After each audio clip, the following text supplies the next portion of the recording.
welcome to the Krueg Show, bright and early on a Saturday morning. Well, it's not that early. 9:06 on the West Coast, 6 minutes after noon on the East Coast. A Saturday edition of the Krueg Show. We were supposed to have the coach going on today, like we always do in our Saturday slot. Coach is having a family emergency, so and I don't want to put his stuff out there. So I just want to say thoughts and prayers going out to the coach and his family, whatever he's going through with family members. I hope everything goes well for him. And all I can say is thoughts and prayers to my good friend, the coach. And hopefully we'll regain our footing next Saturday and talk a little bit more Niner ball like we always do in this time slot on Saturdays. But it is the bye week. And we decided, you know what? I was like, well, maybe I'll sleep in and watch college football. But my boss, Kev, said, no, you will not sleep in. You will go live anyway and just talk about what you're going to talk about with the coach. Just talk about it with the audience. And I said, okay, all right, Kev. He's the boss, Mr. Cal Poly. So that's what we're going to do this morning. Some streams I just wing it, and some streams I'm chasing it from behind. Some streams I'm just rolling off and kind of riffing off the other people. And some streams I actually really prepare topics and all kinds of, topic matter that I want to go into. And for this one today with the coach, I had prepared a bunch of topics that I wanted to get into. And so I'm just going to get into it with you guys, the audience. And if you guys, what I'll do here is I will put the link in the chat, and we'll do calls. Anybody who wants to call in, and we'll just Kevin and I do calls on Wednesday nights. I like doing calls when there's like news breaking, but you know what? Let's do calls today. So there it is at 9:08 a.m. I put the call link in there, and if people want to jump in via the call line, love to hear from you. One of my favorite things to do, by the way, we're brought to you by Pig and a Pickle, the best barbecue in all of Northern California. Check them out in Emeryville and Corte Madera. They're open 7 days a week from 11 a.m. till 8 p.m. or until they run out. Pig and a Pickle, the best barbecue you're going to find. And I always say that, but it really is awesome. If you guys ever checked it out, I love barbecue. As far as the brisket, it's amazing. And there's two sides to brisket. There's one side where it's a little bit more the fatty side. The other side's a little bit more the condensed side. And they always ask you, which one do you like? And I always like a little assortment of both. But the pulled pork is amazing. The barbecue chicken, amazing. The it's all good. It's all really, really good stuff. So check out Pig and a Pickle, 2 locations, and it really is good. The potato salad they make is phenomenal. Some of the sides are really, really good. The brisket chili. I've never made chili with brisket in it, but Damon and Mary, the owners of Pig and a Pickle, do their brisket chili. If you like brisket and then the tenderness of brisket, and then if you like chili, kind of a spicy chili, I got to be honest, a little on the spicier side, then they throw the brisket in there, and it's just freaking amazing. So definitely try that out. And if you're out in Marin County, they have 2 locations, Emeryville and Corte Madera. If you're out in Corte Madera, Marin County, they do the potato chips cooked in the beef fat. Oh, so good. So good. Tommy Huxley. I cooked 100 pounds of 100 pounds? I cooked 100 pounds of brisket yesterday and 120 pounds of chicken. Mac and cheese for 300 people. Braised beans, all just myself. Yes, I'm a machine. Dude, you are a machine. Are you nearby? Do you have any left over? Anyway, check out Pig and a Pickle. Best barbecue you're going to find. You will not be disappointed. They are the title sponsor of the Krueg Show. We're also brought to you by New York Style Italian Sausage. They've been one of my sponsors since the beginning. Thank you to New York Style Italian Sausage. Phenomenal company, whether it's breakfast sausage, if it's Italian mild, Italian spicy. They do a chorizo with that, if you put in with eggs, is just awesome. Really, really good. Can't say enough about New York style Italian sausage. In fact, I'm thinking about maybe doing some some stuffed mushrooms with the Italian mild this weekend for the family. Because, I get a rare Sunday with no Niner football, so I can hang out with the family and just, kind of watch ball. And then tomorrow, by the way, I will be appearing with Damon in a bar in downtown San Francisco. And I'll have to get the address from Damon. But we'll be there tomorrow downtown. I'm really looking forward to that. Let me just ask him what the address is so he can send it to me. Anyway, we'll be there tomorrow at 1:00 with our wives, and we'll be having cocktails. So I'm looking forward to that tomorrow. So if you want to stop by, Damon, I feel embarrassed because Damon's been promoting it on his channel I said, how long have you been promoting it? He's like 3 weeks. I'm like, oh my God, dude, you got to be kidding me. He just told me about it, yesterday or last week. And I got the wife to say, okay, we'll go, my 14-year-old's pissed. He's like, Dad, we're not going to watch the 1:00 games together. I'm like, well, I'm doing this event with Damon. So he's been promoting it on every show for the last 3 weeks. I'm just starting to promote it today. And I haven't even told you the address, but it's supposedly a cool spot, and we'll be there. There'll be specialty cocktails. It's at Victory Hall on Sunday at 1 p.m. So check that out at Victory Hall. And it's in downtown San Francisco. You can look up the address. He'll probably shoot it to me in a couple minutes here. But check us out tomorrow at 1:00 in the afternoon on the Niner bye week. If you're in the city or in the Bay and you want to stop by and say hello and have a cocktail and meet my wife and talk football with somebody who knows absolutely nothing about football, me or her, feel free to join us. And then, of course, thanks to our other sponsors as well. Marin Auto Glass, you see scrolling in the bottom of the screen there. Check them out, marinautoglass.com, 415-883-3030. This, maybe I'm speaking more to Northern California residents. There's an awful lot of people doing smash and grabs in the city where they're just busting your windows, grabbing what's inside and running. And if your windshield happens to get destroyed and you need someone to come out, pop out the old glass, get you the right glass for your car, the right windshield, glaze it in, sweep away the old glass. Believe me, this is becoming, it's sad that this is like high times for marinautoglass.com, but this is the way it is in San Francisco right now. It's amazing. If you don't prosecute criminals, it's amazing that criminals actually commit more crimes. Somebody tell London Breed. Anyway, marinautoglass.com is the website, 415-883-3030. They are absolutely a lifesaver. I've had my windshield shot out with bullets. I've had my windshield cracked like 3 or 4 times. You make one call, you tell them the make and model of your car.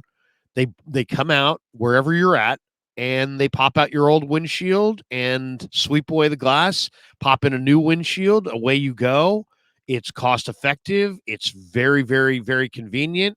They do an incredible job. And my man Saeed is the owner, and he's a proud sponsor of the Krueg Show. And I just can't say enough about Marin Auto Glass. They really, really do a great job.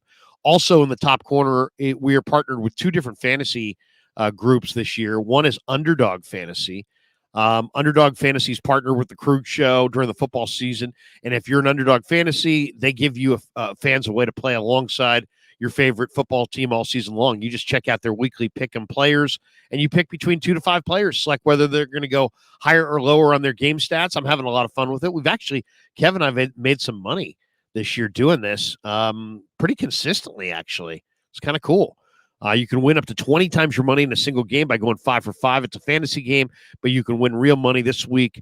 I'll come up with my who I'm going with here before the end of the show, hopefully. And you can enter the same as me. Of course, you can do whatever you want. You can make your own picks. Sign up using the link in the description. Use that promo code Krueg, and they'll match you up to $100. So check that out.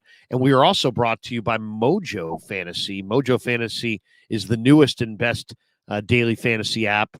And use that link in the description. Use the promo code, once again, Krueg, Krueg, and they'll match your first deposit up to $100. And on the Mojo side, on Thanksgiving night, fellas and ladies, and whoever wants to listen today, we're giving away a Bosa or a Purdy jersey. And it's one of those deals where they gave us a budget to go buy the jersey. So I don't care if you're 5'1" and 77 pounds, if you're a child, or if you're the coach's size, or if you're the size of Trent Williams. You're going to get a jersey in your size, either Nick Bosa jersey or a Brock Purdy number 13. So do you want the 97? Do you want the 13? Which do you want to rock? And we'll order it. We're going to award that on Thanksgiving night in the postgame show when we are on from El Dorado Hills. So that's right. El Dorado Hills is my in-laws' place. Niners play the Seahawks in Seattle. We'll be doing the family Thanksgiving, and we're going to be road tripping the postgame show. So Kevin and I will both be there on site. Looking forward to that. And in that postgame show, we're going to give away a Bosa and a Purdy jersey. So 2 jerseys. So we're really looking forward to that, and that's cool. And everybody who wants a chance at that jersey, I would suggest to you definitely use that Mojo link in the description, because this is a YouTube channel. We haven't had that many people. Your odds of actually getting the jersey are pretty high. If you register and use that promo code Krueg, you're automatically entered into a chance to win the Bosa or the Purdy jersey in the postgame, and we'll do that Sunday or Thursday night, Thanksgiving night, after Niners Hawks, which I feel good about. We'll talk about that in a bit, but let's get into the topics. Let's get into the topics here, because I had a bunch of topics I wanted to throw to the coach, and we have Niner Gang. Is Niner Gang in the house?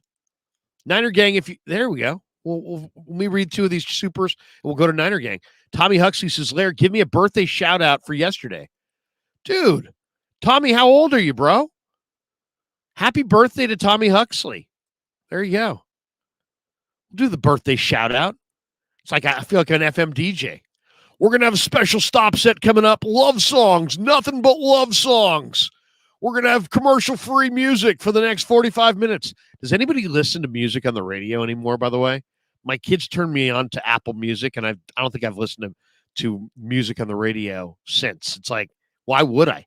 Why would I not just go to my Apple playlist and listen to the songs I like instead of trying to find a radio station that fits the genre that I like and then hope and pray that my favorite song comes on? I mean, it just seems like such a outdated way to listen to music. But birthday shout out to Tommy Huxley. Happy birthday, bro. Hopefully you're having a great one, and thanks for being a Krueg Show supporter. And Jason PDSI says, just watch the clip of your spirited debate with Vish and Last Second Sports guy.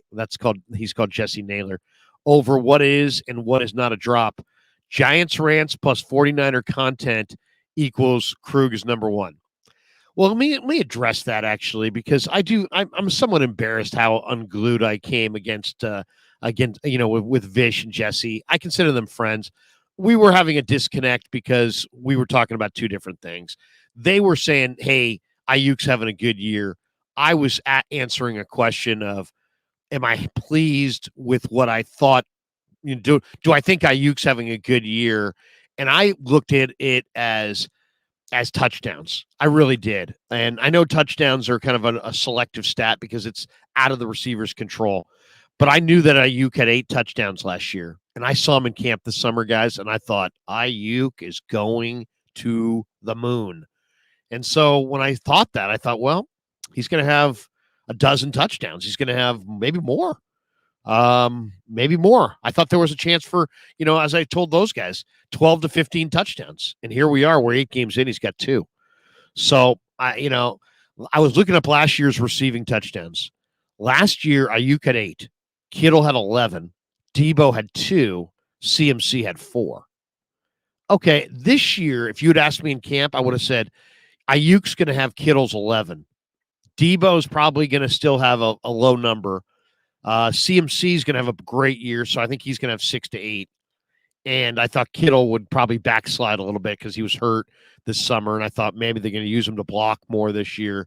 Well, that was last year. 8 for Ayuk, 11 for Kittle, 2 for Debo, 4 for CMC. As we're sitting here 8 games in, Ayuk has 2. Kittle has 3 all in one game. Debo's got 1. CMC's got 4. Receiving. We're just talking about receiving, not rushing. So, Kittle's projected for 6. Ayuk's projected for 4, which would have been half his touchdown total from last year. If you had said to me in camp, is Ayuk more likely to get half of his touchdown total or twice his touchdown total? So that means 4 or 16. I would have went 16. That was my whole point. So I'm a little disappointed that he's got 2.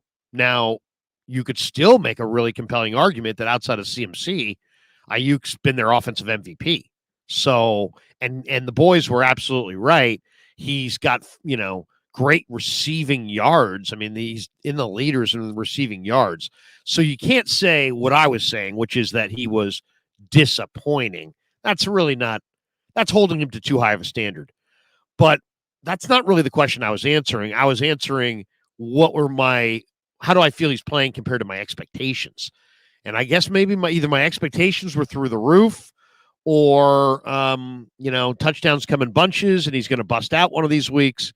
But that's kind of what I was thinking. I was thinking 2 touchdowns. He had 8. I was hoping for 16 and he's got 2. And there's odds of him even getting to 8 are pretty remote. It looks like from here. So that's the way I was looking at it. We were banging heads on it and we went up way too long on the topic and whatever. So there's people, Vish owned you. You're a casual. Call me whatever you want. If it makes you feel good to call me a casual, call me a casual. If it makes you feel good to say he owned me, then he owned me. Unlike others, I don't care. I win some, I lose some. I'm here. I give you my opinions. I scouted in the league. I scouted in the Canadian League. I coached in the Canadian League. I played football. I coached football. I've scouted football. I feel like I know a little something, but I'm not always right. And sometimes I'm wrong. And I even apologized to Vish and Jesse late last night just because come on. I got to be better than that. So that's where I'm at. One more, and then we'll go to the calls. Speaka Box XO says, who else is getting tired of media dragging the Niners as if they all of a sudden are a terrible team? Cone covers the Niners but despises them. I don't think he despises them. He likes to think very critically, and that's it. I mean, everybody's got a kind of a different mode, and he likes the negative, let's be honest, guys, the negative is always more interesting than the positive. It's much more interesting to say what's wrong and get into that than be like, hey, man, we're badass. So I do understand that. And I just think people misunderstand Grant. I'm not here to defend him or speak for him. He can speak for himself. He's a big boy with lots of followers and lots of subscribers. But, I'll just say this. I know Grant. I know him beyond the content creator, and I think he's a good guy. And when I was at my lowest moment, he lifted me up. So I'm a loyal friend, and if I call you my friend, we're friends for life. That's just the way it is. So I'm never going to turn on him. I'm never going to bash him. We disagree, from time to time. It's football. I disagree with people all the time. But my friends are my friends, and if you're a friend of Larry Krueger, you're a friend of Larry Krueger for life. Unless you do some kind of harm to my family, we're friends. I don't need my friends to be perfect. I don't need everybody to agree with me. That's kind of where I stand. So I love Grant, and I love his pops. And as I said, when I was at my lowest point career-wise, he took the time and said, hey, here's a new path you might want to consider going down, and this is how you do it. And now today, on this day, as we're sitting here on November 4th, 2023, that was March of 2022, and now here we are in November of 2023, and my channel has over 27,000 subs. We're picking up, we've had 1.5 million views in the last month. We've had over 210,000 watch hours. We've picked up almost 3,000 subscribers in the last 6 weeks alone. And financially, we're doing really, really well. So better than I ever did on the radio, and I did well on the radio. So, I can't sit there and say, damn Grant. I know Grant in a different way than you guys. So to you guys, I know he's a character and he's negative at sometimes on your favorite team, and I get it. But I'll just remember, just say this: the opposite of love is not hate; it's indifference. Nobody's indifferent about Grant. He's great at what he does, and he helped me through a tough time and helped me chart a new path. And now I'm making gobs and gobs of money for my family and enjoying it and doing what I want to do and working for myself. And I love the guy. I love the guy. He changed my life. So there's nothing that anybody can say that's going to make me turn on Grant. As I said, we don't always agree, but I'll leave it at that. We're going to continue to disagree because he's got strong opinions about the Niners. I have strong opinions about the Niners. And that's it. He seems to be kind of somewhat anti-Purdy. I don't want to speak for him, but that's what it comes across to me. You guys know me. I'm rabid in my pro-Purdy stance. So we're not going to see eye to eye on that. But as far as you're going to come up to me and say, good guy, bad guy, I'm always going to say good guy. Somebody helps you when you're down, and helps you provide, for your family, and gets you going in a new direction. How could I ever say anything really negative? To me, I love the guy and always will. All right. On that little soliloquy, let's go to Niner Gang. What's up, Niner Gang? Happy Saturday to you, man. What's going on? Oh, what's going on, Larry? How we doing today, man? Man, I'm doing good. Doing good. Watched my Warriors last night take down OKC on the Steph Curry floater over Chet Holmgren in OKC. And the Warriors are undefeated on the road. Feeling good about them. Nice. Feeling good about my wagers this week. I'm kind of ahead. I'm thinking about that's the other thing I need from the audience today. I need some college football wagering advice. Give me something on college football in the chat that I ought to bet on today. So, but what's going on in your world, man?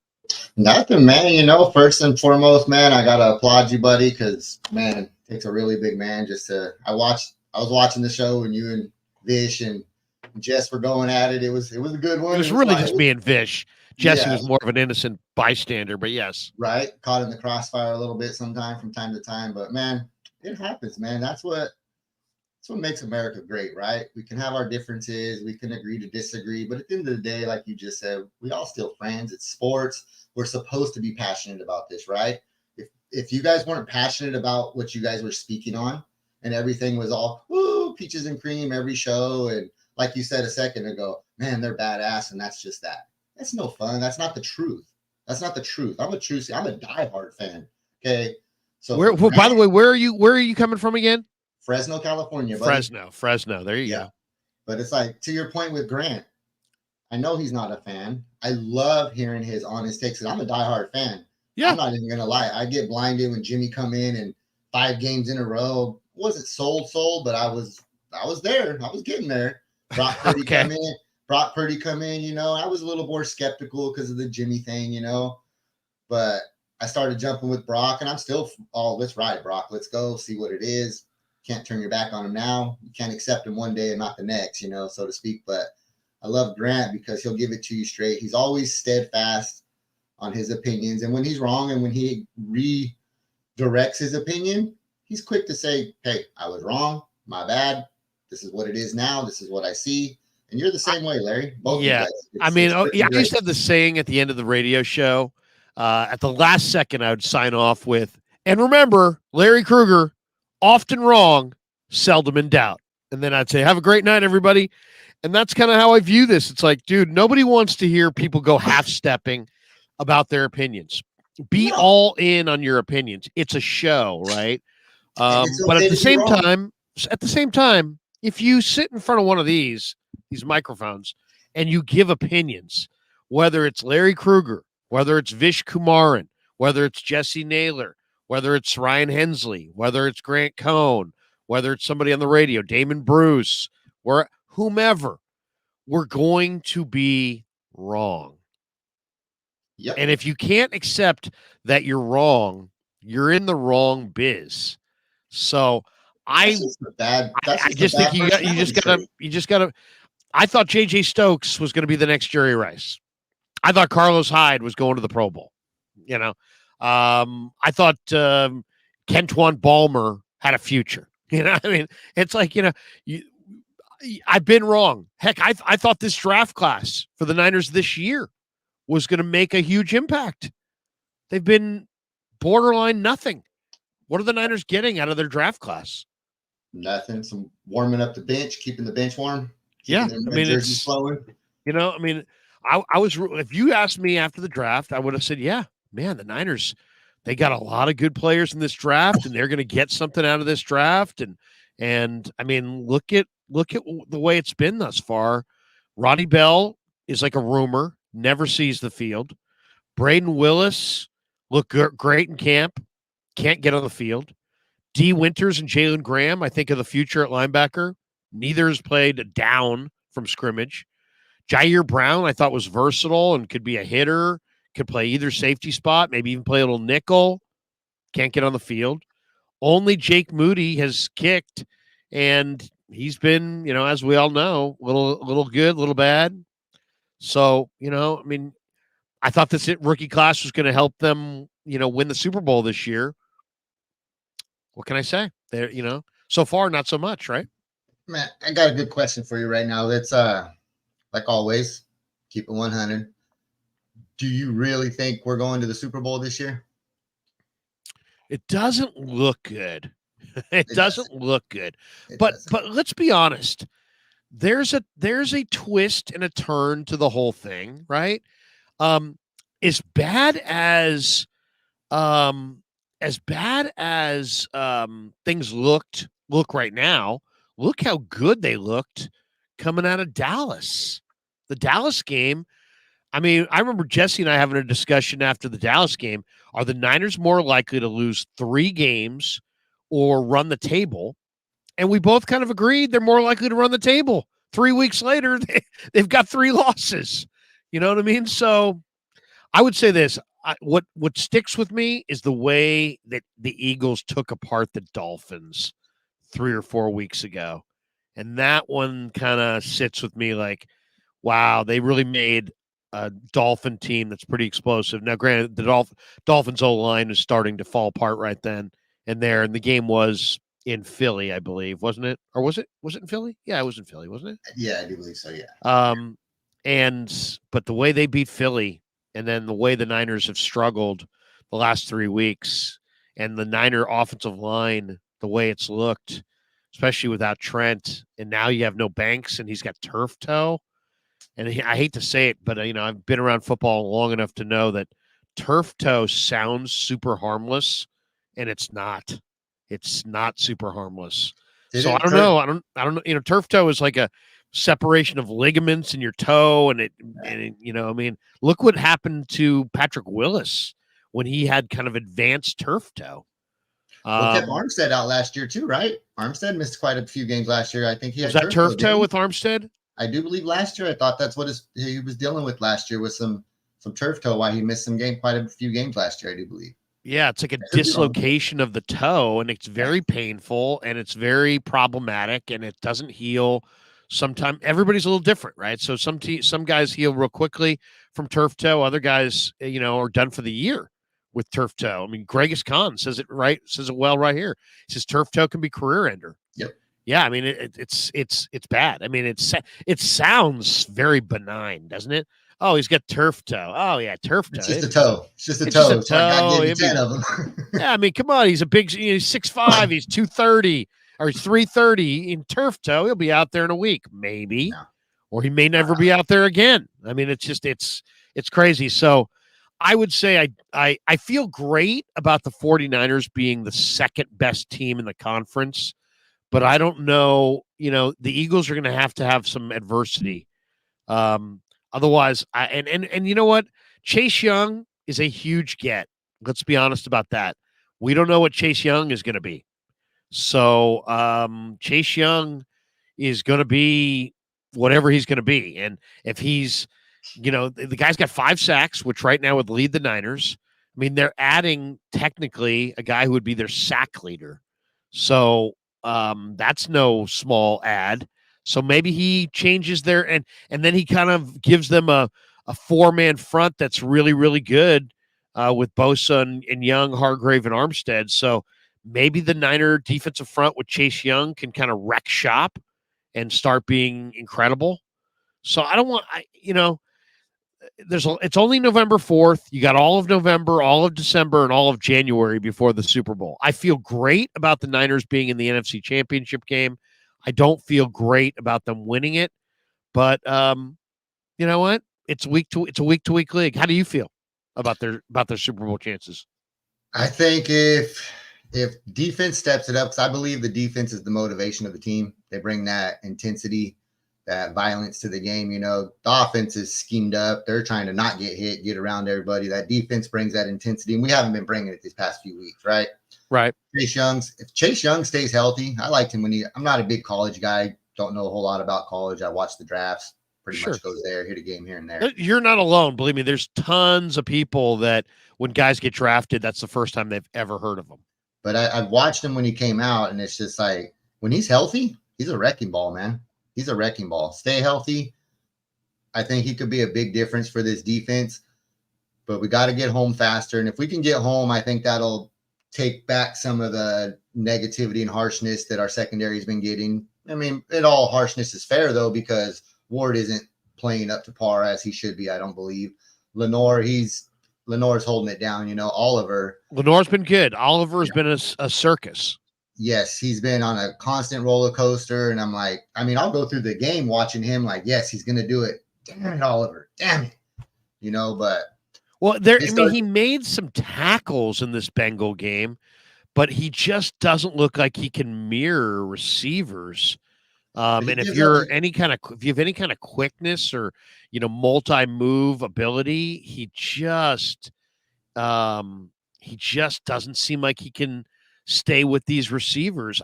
I'm eager to see. There's two guys I'm really eager to see: Womack coming off the injury, and Darrell Luter. I mentioned all those rookies. I didn't mention Darrell Luter. He hasn't even played. He's been on the PUP list all year.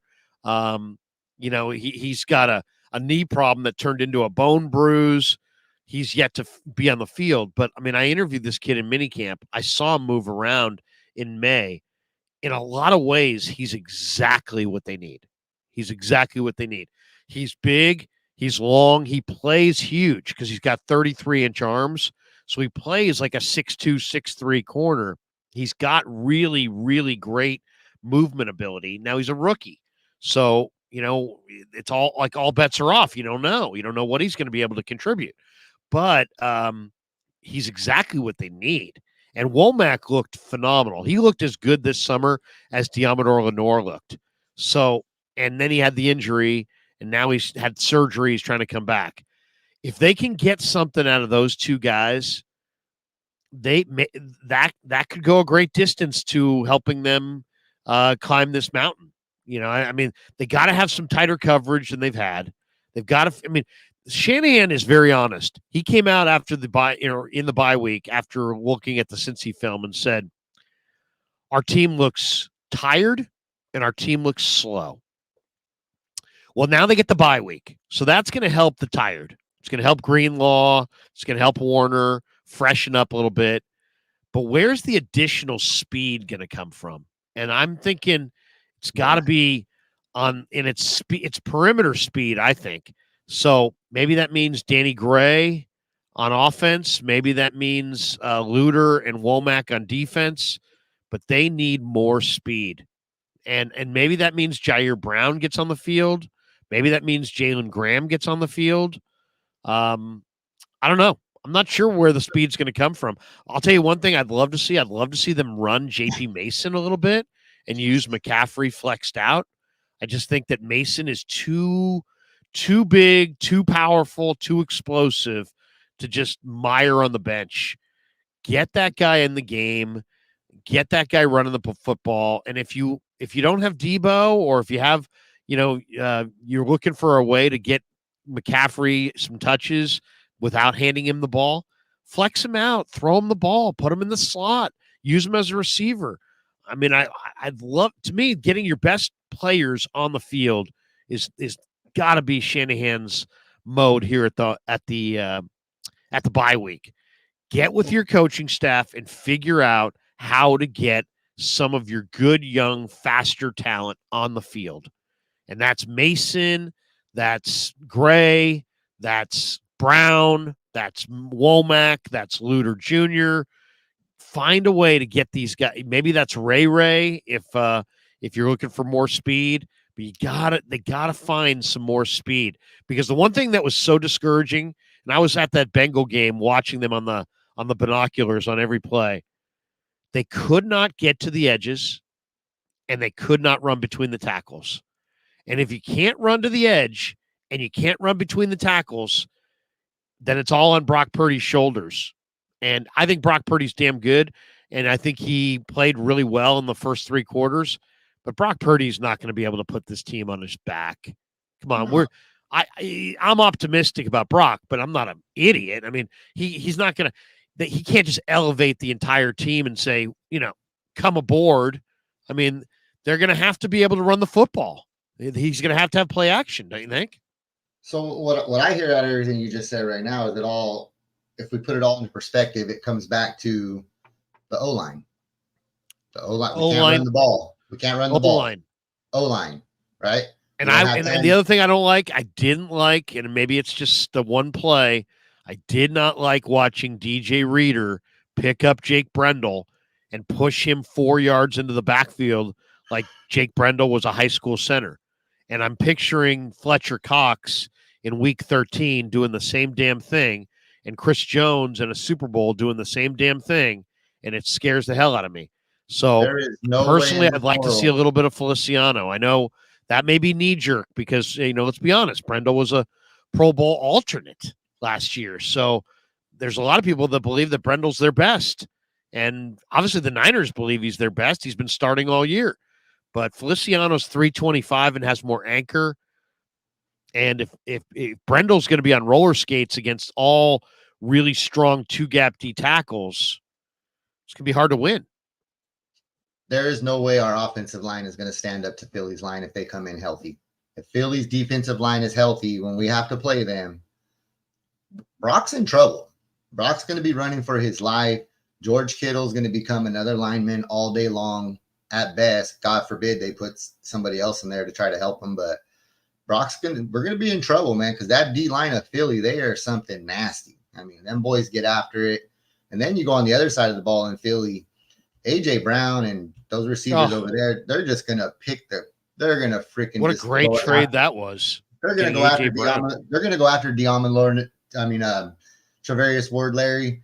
And man, he's just going to have his way with him. You're going to see everybody, those little bit of doubters that are still out there about Jalen Hurts. They're going to find out that boy got an arm on him too. He's just like everybody else. He ain't perfect. Shit, nobody is, but when he go and find a cornerback like Ward, he's going to take them apart, man. And especially if our D ain't getting home. And I mean, they got a great O-line.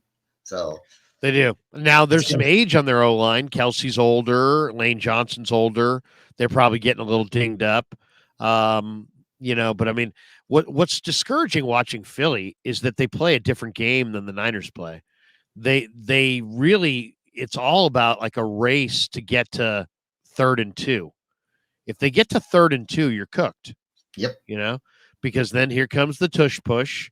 And if they don't get it on 3rd down, as long as they're not inside their 20-yard line, they're probably going to go for it on 4th down. We saw it in that Miami game. They got to 4th and 1 at the 25-yard line in the 4th quarter, and they went for it. Shanahan's probably punting right there. I mean, they're playing a different game than the Niners are playing. And then, that the combination. I mean, we talk about that tush push, and everybody talks about Hurts, and Hurts is key for sure. But it's. Have you noticed they always go in the Kelsey Landon Dickerson hole? In the A gap between Kelsey and Dickerson. Dickerson is a monster drive blocker at left guard. Kelsey's a future Hall of Famer at center. And Hurts just ducks in between those two behemoths, and they just get whatever they want. They go off to that, a little bit left of the center in the A gap. He stays low. He doesn't give anybody a target. They push him from behind, and they get 2 yards at will. At will. Like, I don't know that I've ever seen him not get 2 yards. Has anybody ever stuffed him? I mean, it's a cheat code. It's cheat code. It's like when the Niners got Christian McCaffrey, it was a cheat code. But Christian McCaffrey, a book comes out, you can figure out the tendencies of the scheme of Kyle's offense. The tush push is just good old style bully ball. Like, let's get up there and best man's going to win this battle right now, and whatever it is, like you said, they go between Lane and Kelsey, and they got that thing figured out. They're operating their game plan. They go into a game plan. It's 4 down plays, 4 down drives. They're not planning for a 3 down drive, first and third. They go 1 through 4. They're not going to punt, to your point, because they know as long as they're within a yard, 2, they're going to get it. They're operating almost with the tendency of, we're going to score a touchdown no matter what. And that is almost a damn cheat code, if you ask me, because, I mean, how do you stop the tush push? Fred Warner tries to go over the top when we play Philly like he did. I think it was Minnesota, I do believe, or wherever he was. He stopped that, and they try to do that. He goes over the top and runs into Hurts like that. Fred might get hurt. Jalen Hurts is a big boy. Well, that's the other thing. I mean, Hurts is like indestructible. That's kind of why I was hoping the Niners would go after DJ Jones, because Jones is 320 on a 6'1" frame. He's super strong at the point of attack. He was the strongest 49er when he was here, and they missed him and have continued to miss him. And I know they've got Kinlaw, and Kinlaw looks like a monster. And when he plays with proper pad level, he can be really, really strong. But DJ Jones was like an immovable rock. And I was hoping that maybe the Niners would get DJ as a counter a little bit to the tush push. And I'll say this, just going forward, if the Eagles are going to continue to be, I mean, right now, Niners Eagles is kind of like Niners Cowboys in the 90s. It's like Detroit's coming on, Seattle's okay. There might be another Dallas, but it's really the Niners and the Eagles and the Niners. To me, it's Eagles, Niners, and then a huge divide, then the third team. And I think that's the way it's going to be for probably the next couple of years. Detroit may get in there, but I just think when you have a team like Philly, you better figure out a way to match up. And if I'm the Niners next year in the draft, I am looking for the strongest interior defensive tackle that I can find. And I don't care if he can rush the passer. I just want the guy who is just functionally the strongest guy in the draft. And I want to draft that guy. And he probably, even if he can't move that well, I want that guy to be able to trot him onto the field on short yardage to try to neutralize and counter their incredible tush push. I feel like the Niners are not going to be able to climb this Eagle Mountain until they can stand up in short yardage to their O-line. You can't go into a game with that much of a disadvantage where if they get to 3rd and 2, they're going to keep possession of the ball. So, and that's where they're at right now. So, I mean, anything can happen, and we'll see. I mean, the other thing is A.J. Brown's playing at a crazy level.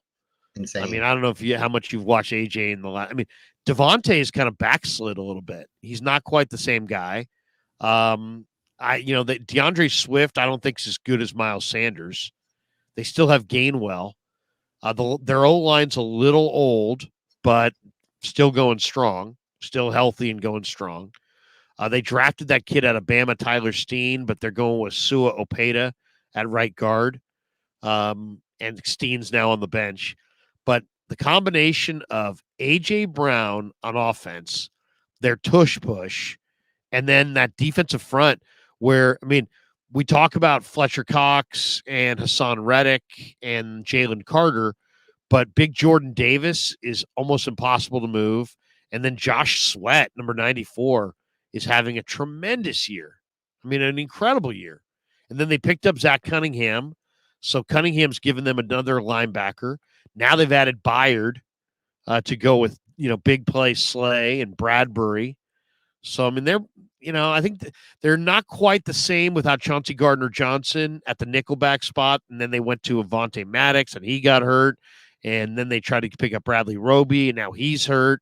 They drafted Sidney Brown. Maybe he'll be the guy. They've got some young DBs, and I think their secondary is a little bit more flawed than maybe it looks like on paper. Like, I think the Eagles' defense is the back seven with Zach Cunningham, Nakobe Dean, and then their secondary. I think it's good, but not special. But that front with Sweat Yes. and Reddick off the edges, and then Jordan Davis, Fletcher Cox, Jalen Carter, Milton Williams inside. And then they've added Nolan Smith as well off the edge.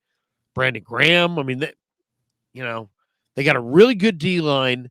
They've got, an incredible player in A.J. Brown. They got a great O-line that seems timeless. And they've got the tush push and Hurts. And the combination just makes them deadly. I think it's safe to say that their Philly's D-line makes their secondary look better than what they are, just as the Niners, right? Niners we're kind of in the same boat. Our defensive line, when they play at their when they play at the level we expect, when they play at that level, they cover up for our secondary that's not there, that's not that great, that's very vulnerable, but when they're not, we're seeing what's happening. I mean, everybody in the world thought Kirk Cousins was a Hall of Famer after we played him, and then Joey B come in, and we expect I didn't expect that was the other question. That was the other question I would have is, this is one of the questions I was going to ask the coach today. Was last week about the Niners, or was last week about Burrow and the Bengals? I think to be fair, that's a two-part question, because I think it's a reflection of both teams. Niners came off the two losses. We knew Joey B is going to be the test. On the other side, Bengals, Joey B's been struggling all year, started out 0-2, injured, this and that. They needed that to show, okay, this is who we are. And I believe that's what they did. They said they came out, they played Bengals ball, they played what they want. In turn, Niners came out, to Kyle's point, we were tired, sluggish, and they wanted to perform the whole week up to that. All the players talked about it. We're ready. This is our turnaround week, the whole 9 yards. And it looked good through three quarters. It did. It looked good through three quarters. In that fourth quarter, it just didn't work out because I believe the D-line wasn't getting home and the O-line was not protecting. It starts in the trenches. If the D-line don't get no pressure on the opposing quarterback, any quarterback in the NFL, they're professionals. They get paid millions of dollars. They're going to pick your defense apart. There's holes. There's going to be. It happens, especially when you got a freaking Jamar Chase. Come on. So it's just I watched Inside the NFL and this week and just getting that live mic and the live mic, watching football is great. And, when I worked in the Canadian League, and that was the first time I'd seen the film like sideline wide and end zone wide and combo films and cut up films and, and it's silent, right? And but you're also seeing the coverage, you're seeing the whole field, and it gives you an incredible perspective that you don't get if you watch the TV copy. But when you go live mic and you can hear the combatants and you can hear the dialogue, you also get another perspective. I would encourage everybody to go watch that Inside the NFL with the live mic. And there's something about Burrow that makes me think that, one, they're damn good. Two, they're going to take down Buffalo this week. And three, they are probably the team that's going to be there in the Super Bowl. Now, maybe I'm wrong, but Kansas City looks good, and God knows there's, Buffalo and Baltimore, and there's some good teams in the AFC. Mahomes and Reed are formidable. But Joe Burrow, I think in some ways last week was about Cincinnati. Joe Burrow is healthy now.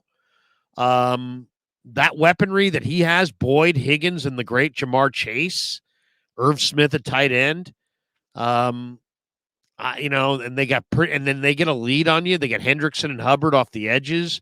Reeder is just a monster in the middle. The two linebackers have really come of age. Logan Wilson and Jermaine Pratt, the guys who basically picked off Brock Purdy in the fourth quarter. And then the speed that they have in their secondary. They got three guys who run sub 4.3. Cam Taylor-Britt flies. DJ Turner flies. I mean, they've got some guys who are just so fast. So you can't run to the edges. They got Reeder in the middle. If they get a lead, they've got Hendrickson and Hubbard. They got two pretty good linebackers. Now, they're not that deep, and we'll see if Joe Burrow stays healthy. But, man, Joe Burrow is icy cold. I love Joe Burrow. I think if I could have almost any quarterback in football right now, I mean, obviously I'm taking Mahomes, but I know other people like Herbert and Josh Allen. I'm taking Joe Burrow. To me, it would be Mahomes 1, Burrow 2.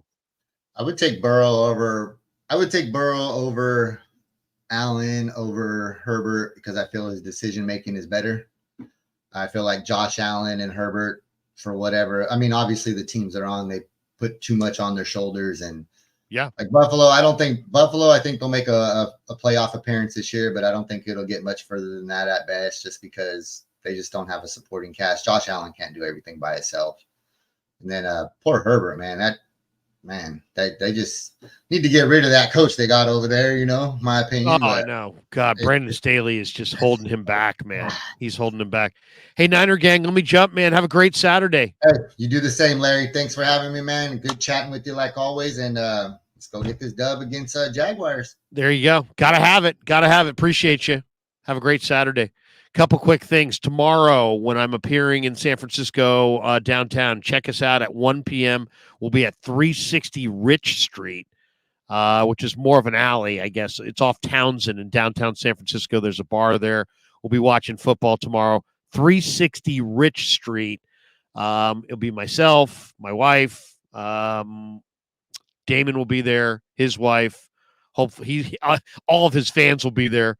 So please, somebody show up and represent our side of the thing. Otherwise, it's going to be all Damon's fans. No, I'm just joking. But check us out tomorrow if you're in the city and you want to watch a little football with us and say hello. We'd love to. And it's not often I can get my wife to do day drinking. This isn't like the 90s. So 360 Rich Street, day drinking tomorrow in the city. Check us out. As we're sitting here, by the way, I got a text from Steve Young. Steve Young's coming back on the show. Now that is going to be cool. I sent Steve a text about a month ago saying, "Hey, let's hook it up." Never heard back, and I sent him one this morning. I'm like, "Man, are you pissed?" And he's like, "No, man, I missed the text." He says, "I'm happy to come on and help." So yeah, awesome. I'm looking forward to it. Steve Young, Hall of Fame quarterback, will be in the house at some point in the not that distant future on the Krueg Show. All right, let's go back to the calls. Video calls. I put the link in the chat. Gary Lamb's in the house for the first time. Gary, how are you this morning? I'm good. Hey, Larry, the problem with Brock Purdy, he's got 2 good ACLs, Larry. That's his problem. A couple ACLs behind this line. It's coming soon. Larry, hey, long time fan. Trent Baalke. That was for those who missed it. You know, I like Brock Purdy, Larry. I'll tell you, I like him. But the problem with him is he's working on his original ACLs. I like getting her 3rd surgery, so to speak. There you go. Larry, I don't think Brock Purdy's the problem. But, he could be if he keeps getting beat up like this. The last 2 games have shown me that Brock is not a system quarterback. He's running around for his life. He's making plays. What gives me hope is that I haven't seen any of the so-called physical limitations be an issue. And it really has been the 49ers as a whole not coming through in the clutch.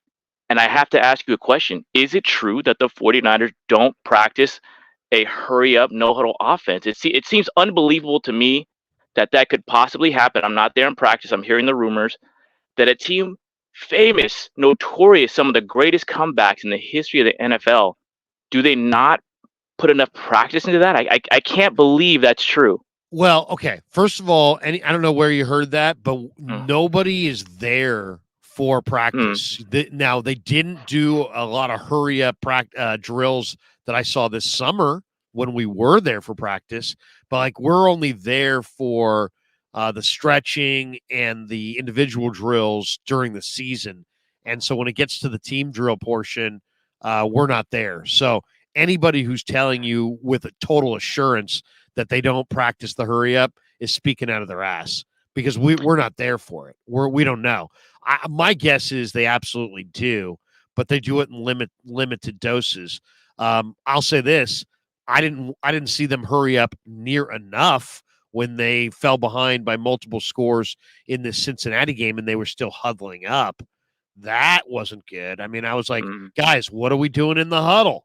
I mean, you're down multiple scores. Yeah, the fourth quarter's just begun, but you're down multiple scores. Speed this thing up.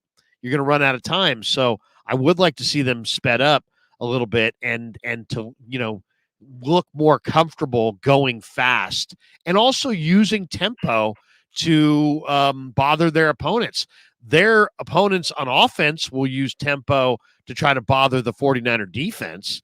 So think about that and the stress that it puts on your defense and just turn it around and put that stress on other teams' defenses. I think Shanahan ought to consider using some tempo from time to time when he sees fit.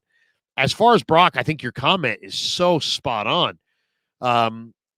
He is not showing limitations. If anything, what's showing is that, they have a limited group of weapons after their elite guys go down. And I mean, like not having Debo, you would think that they wouldn't miss a beat with all the other weapons they have, but they seem to have missed him quite a bit. And they're featuring CMC to such a degree that I almost feel like none of their other runners are in any kind of rhythm. So that's kind of a weird situation. You have one running back in rhythm, and you have receivers that didn't look very comfortable. But you're right, Brock. To me, the one thing that if the Niners fall short this year, they got to do a reinvestment into their offensive line. What do you got? You got Trent Williams. Banks has been better. Really, I think kind of an underrated player this year. But Brendel, I think, has shown his warts. I think Burford is having a hard time playing even a series or two without committing a penalty. McKivitz has had some quiet games, but struggled in week 1 against the Steelers, struggled mightily was it 2 weeks ago against Minnesota with a bunch of issues. So, I mean, they clearly, in an ideal world, I think Brendel and McKivitz are backups. In an ideal world, those guys are backups, and you have a big physical dominant center, and you have a big monster physical road grading right tackle.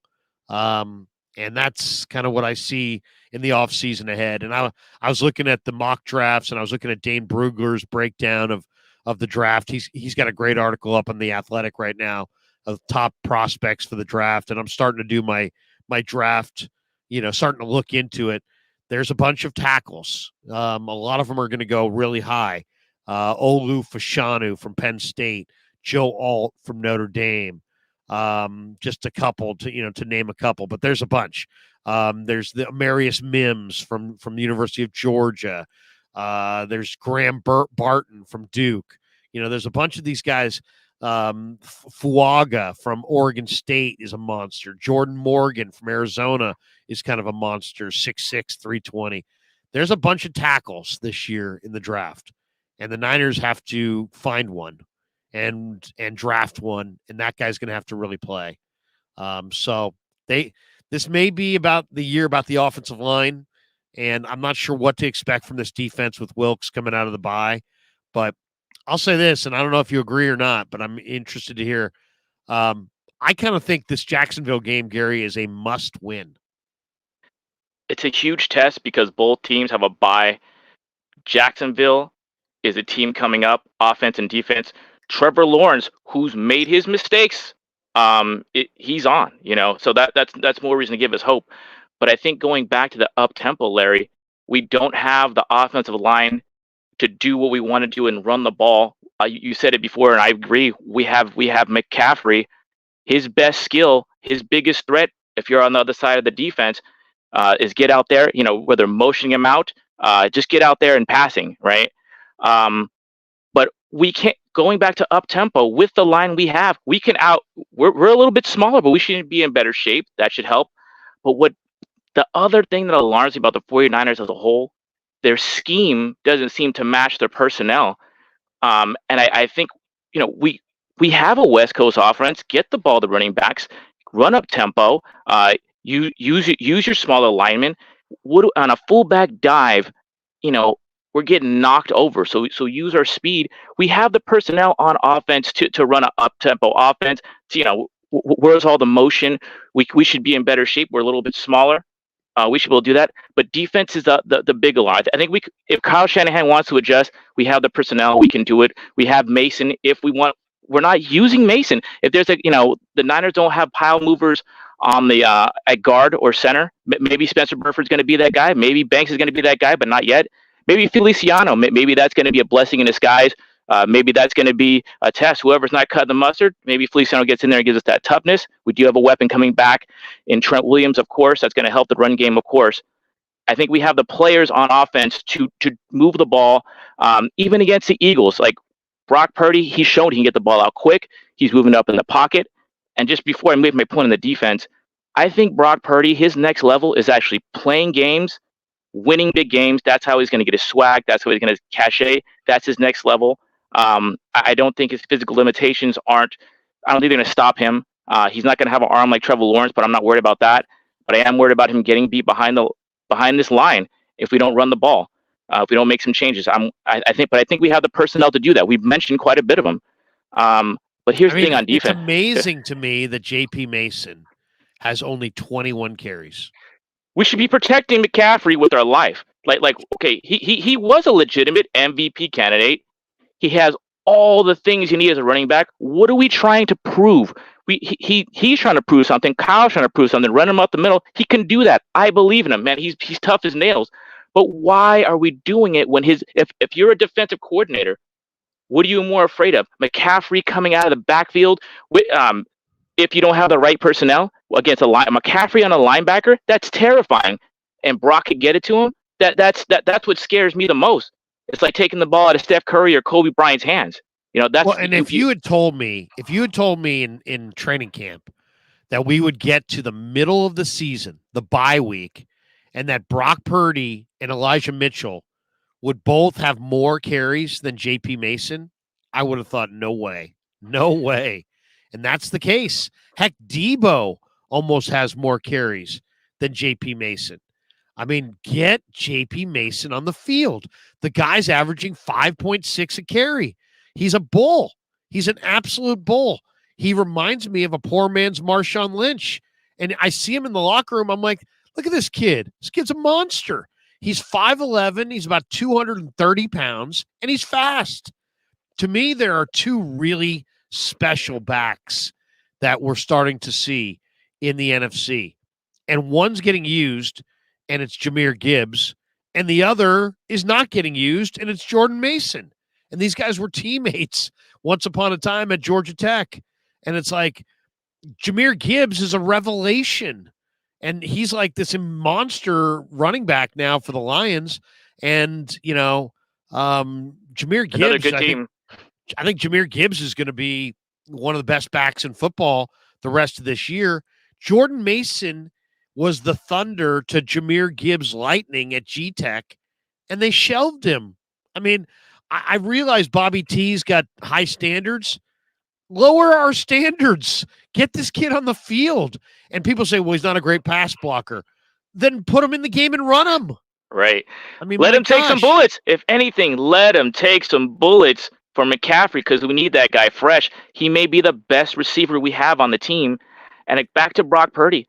I love Debo as a weapon. I love Ayuk. None of them are, and including Kittle, none of them are, let's get open. For sure you're going to get open on third down when we need you. No, those aren't that kind of guy. McCaffrey is because he has to play, either nickel back or a linebacker. That's another reason. Just let these kids get experience. Save your money. This is the part of after Dallas, we should have been, limiting carries, not necessarily touches, limiting carries for CMC. Kyle Shanahan has to be the boss, and I'm going to go on the defensive side of the ball. If you're going to tell Steve Wilks, you're stuck with this wide 9, all right? Fine. The players want him on the field. And that's a good sign, maybe. Who, if you don't like your boss, who wants the boss in the office if you don't like him? Kyle Shanahan says he's the leader of men, but this reminds me of the Ray Rhodes situation back in '94 where the Niners were getting beat by the Eagles. They just got Dion. And they got together. Ray Rhodes simplified it. and the Niners defense was a weapon. Or they had Norton and Woodall and Plummer. Those are okay. Look at they also had Dion. They had Dion, Dent, Mann, Ricky Jackson, Stubblefield, Young, right? And what a stacked backfield. We had to put Dana Hall on the bench. But here's the thing. I love that we got a front four. I love the depth, right? But here's going back to what our scheme is not matching the personnel. I think Demo Lenore and I think Travaris Ward, they're better than they're playing. I think it's likely that Ward is playing injured. He had to heal the whole time. But they're tough guys. They want to get in and bump a little bit, right? I think the front four, I think Hargrave and Armstead have the ability in them to stop the run. So now it's on them. They're going to do it. Will Wilkes make that adjustment with them? To play at the right time. You can't always play zone. You can't always play. Don't play all out blitz. Late in the last play of the third of the halftime. Don't do that. But set it up. Let your four guys up front earn that pass rush. They can do it. Hargrave has been better. When he starts out in Pittsburgh, he's been better. Armstead should be better. I don't know. He got a bear hug on Burrow last week. Let him go. Like, man. Between the lines, bro, be a beast, bro. He's the biggest, most intimidating guy. You want to see him along with Trent Williams. You want to see him and Trent Williams off the bus if you're a 49er fan. Those are the guys you want to see. And Trent and Debo are coming back. But unleash the monster arm. Said you could stop the run. Kinlaw, where the hell are you? But the thing that they gotta wrap. I mean, my goodness, they gotta hit more and they gotta wrap. The whole team don't make plays. We don't make the right calls at the right time.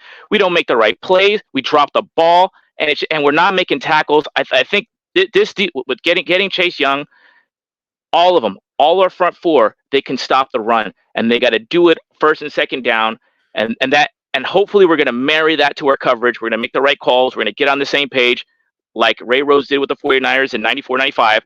But here is my big question. About the personnel on defense, it's Isaiah Oliver. And the thing is, the 49ers are usually having Jimmy Ward and Kwan Williams. It wasn't just a player. That was a force of our team. Kwan Williams, tremendous blitzer, tremendous tackler. Jimmy Ward. I mean, Jimmy Ward was a force. So we go from a force, not having a force. Boy, I'm really hoping maybe Luter or what's his name? Sam Womack. See, the thing is, but we're banking on someone with not a lot of experience. I like what I've seen in Womack. I'm trying to give Oliver a chance. I didn't want him to make the team. From what I'm hearing about, I didn't either. But I literally was calling for them to go for Deshaun Jameson. I thought Jameson outplayed him in coverage this summer, but they made an investment. They didn't want to look bad. And so they went with Oliver, and Oliver's not horrible. He's making play. He's getting toasted, Larry. He can't play coverage, and he's getting toasted bad though. Like when he gets beat bad, and it's got to bring you down mentally if you're the rest of the team. It's just like you can't. How can you use him? Like that's the question. And he's trying to make plays. He's made a pick. I don't know what to do with that guy. Safety? I don't know. I'm not as a. I don't mean, he was a corner. It could be like a Marquez. Yeah, he was a corner at Colorado. They played him outside. Then they moved him inside, and he was better. His best numbers were last year in the slot. But man, I mean, it might be time to try to look as a kind of a speed element and play him a little bit at safety, because it's just I don't know. I mean, how does this defense get faster? Where does the speed come from?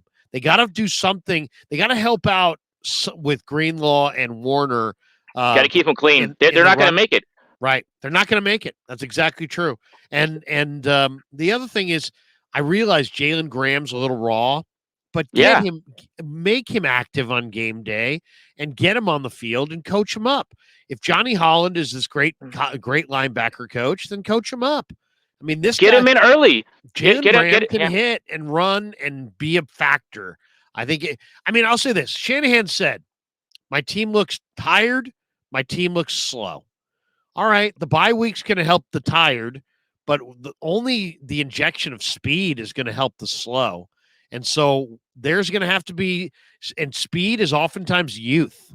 So does that mean Jair Brown? Does that mean Womack? Does that mean Luter? Does that mean Danny Gray? Does that, does that mean Jalen Graham? There's got to be, you've got to have some guys who move better to have speed. And then if I'm Wilkes, I think I'm playing much tighter coverage and challenging teams. Enough of this bend but don't break. Right now, you're neutralizing your own greatest strength, which is your pass rush, by playing a relatively soft coverage.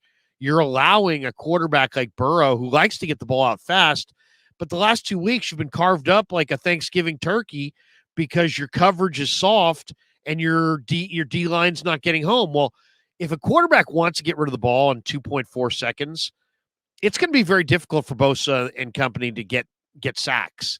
So what does that tell you? That tells you got to play a much more aggressive coverage, whether it's man or zone.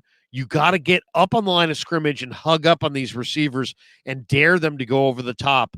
Otherwise, it's going to be every quality veteran quarterback that they face is going to attack them underneath all day.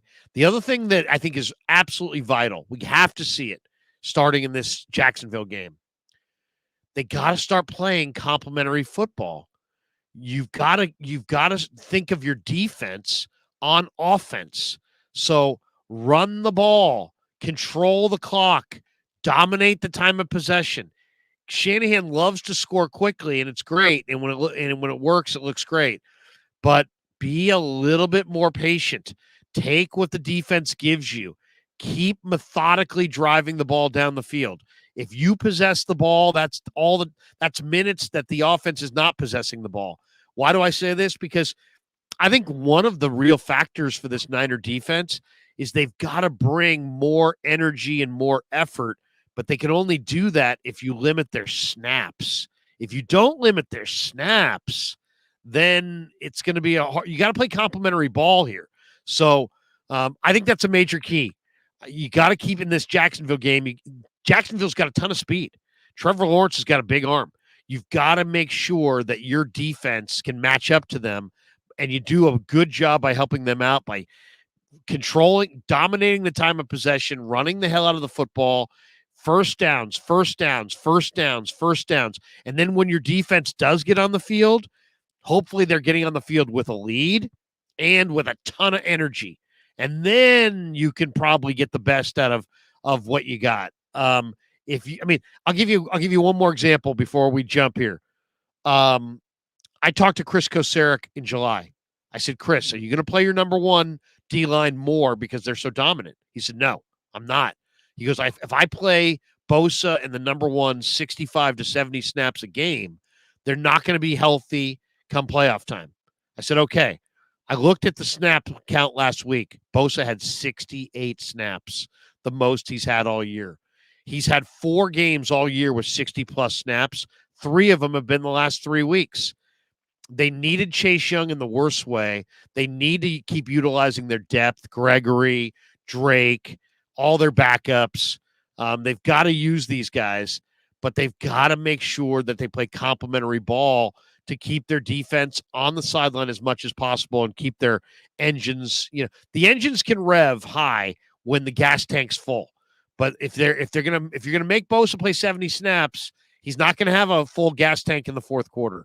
So you got to do to other teams what they've done to you, which is ball control them and unleash fury when your defense is on the field. I never asked you this, Gary, where are you calling from? Where are you? I see the Warriors. I see the Giants. Are you a Bay Area guy? Bay Area, San Bernardino, California, near the airport, brother. There you go. Are you born and raised here? Where'd you go to school? What I went to Burlingame High. Born and raised in the Bay, man, all over the place. But on the peninsula.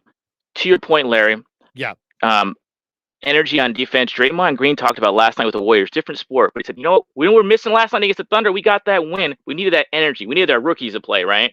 And that's what the Niners need to do. If you're going to play your rookies, play them early in the game while it's not, while it's not in the balance. Get them in there. Get Jair Brown, get Womack, get our young linebackers, Winters, or whoever want to get in there. Get one of them in there, right? That's where the energy is going to come from on defense. This, but I'm gonna leave it as a question. Do you trust Wilkes and Kyle to get him in? And if we're gonna run the ball, and I agree, we're gonna need J.P. Mason. If it was up to Christian McCaffrey, he'd run it 30 times a game and get 20 targets. I'm not worried about that, but that's not sustainable. Neither is Nick Bosa. 65 snaps, right? He wore out last year. Do you trust Kyle Shanahan to get the job done? Do you trust him to let his players play? And where the hell is Danny Gray? Like, the guys, I'm not saying in crunch time, bring in Ronnie Bell, but you're telling me there's not a play for these guys. There's not a gadget play for even McLeod. It's like hey, in the script some of these guys. You run a script. You give me some up tempo in the script. Give me. You're right. Ball control. Wisnowski's like the best player on the team early. They were running ball control. They were playing complementary football early. I think they can do it. But now it's the 17-game season. We're in the second half.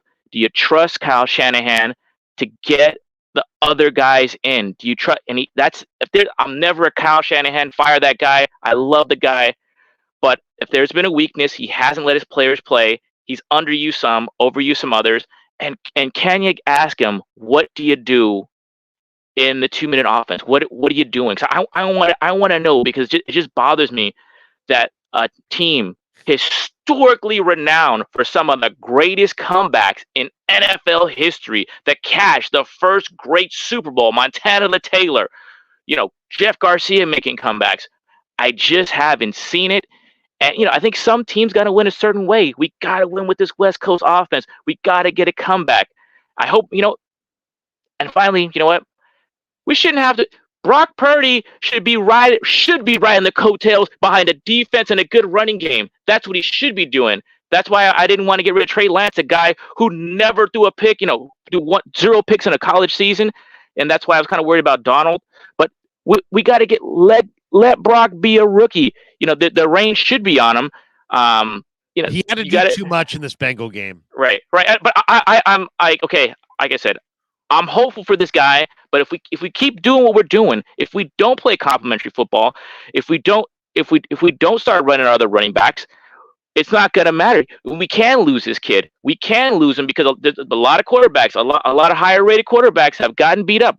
I like that Brock is tough. He's 220. Steve Young was, he probably was more than that, but his listed weight was 205. He's a strong kid. He's taking a beating and he's back. He busted his elbow, his weak elbow arm. He threw a pass in the NFC Championship game with a busted elbow. He's in there with busted ribs and a concussed head.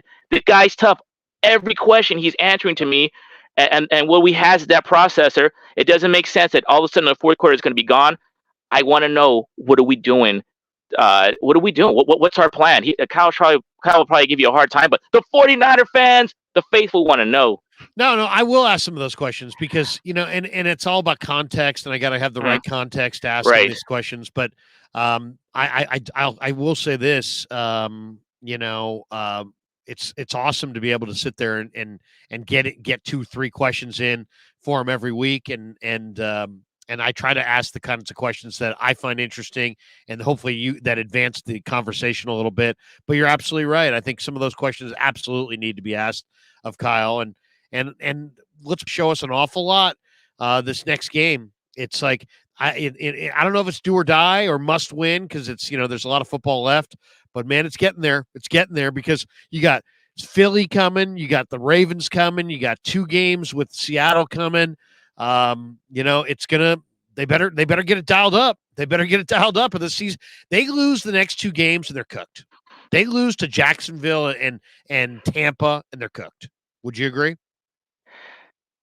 No, but I mean it could be there because we could be cooked. The Niners have never. That would make them 5-5, and with Philly and 2 games with Seattle on the horizon. I think 5-5 could be very hard to come back from. One thing about the 49ers, they haven't quit yet on Kyle Shanahan. No, they don't quit. They're not going to quit. But what makes it like the alarming to me is they don't have it together. They're not on the same page with Steve Wilkes. Will they make the personnel changes? Will they make the scheme changes? If they say you can easily go to Jacksonville and lose. That's a good team. It doesn't mean they're bad. Very good. Yeah. And very explosive. And you can go to Seattle and lose. You could lose to some of these good teams. If they show signs that they're willing to change, get JP Mason in the game, on changes in defensive personnel, it may take time to gel. But if they show signs of improving, like toward the direction we want to see, if they start showing signs of a 2-minute offense, they could. I don't want them to lose. I don't want them to go on the road. I don't want no wild card games. But if they start showing signs of improving, if they eventually get it together, and start playing complementary football, people are in their roles that they should be in. Then we can, we might have to take some lumps. But if we start playing better, put guys in the right spot, then we're the best team in the league again. Gary, I gotta jump. Thank you. Good stuff, man. And don't be a stranger, man. This is the first time. Is this the first time you've jumped in or second? The first time I jumped in, I sent you some call. I want to get Damon and Grant in the same show at the same time. Oh my God, I don't know if the room's big enough. Appreciate you, brother. And Thank I like Gary. the Warrior jersey. I like the Giant jersey. Check me out Monday and Tuesday on the 95.7 The Game with Willard in the afternoon. Will do. See you, brother. Later, man. Appreciate you. Flav's waiting, but Flav, you're gonna have to wait because the coach sent the link. Coach sent the super. He said, "Send the link. I need to be around the faithful." So we bring in the coach. He said, "Send the link. I need to be around the faithful." What's going on? What's going on? What's going on, man? How you doing, man?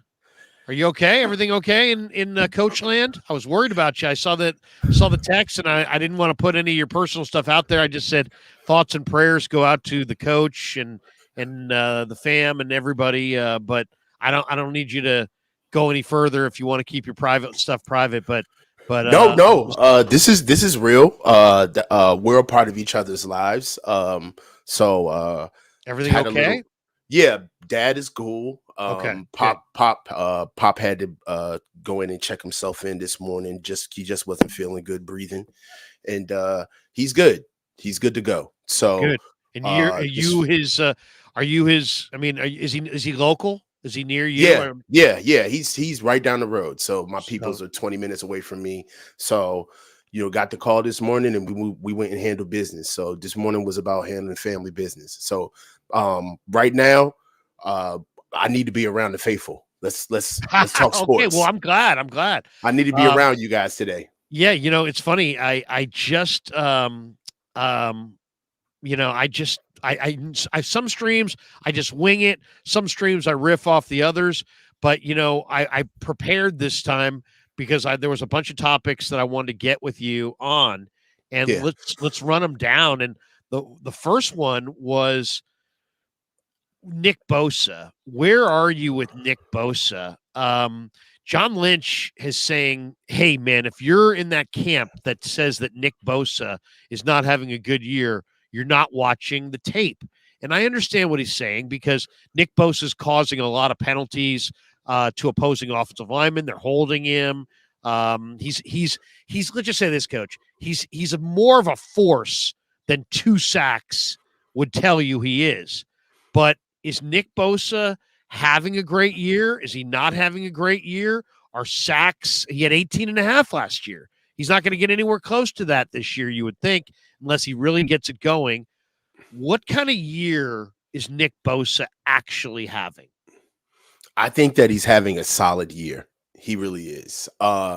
Notwithstanding, I feel like because what he's running in a new system with Coach Wilks, he's asked to be the anchor.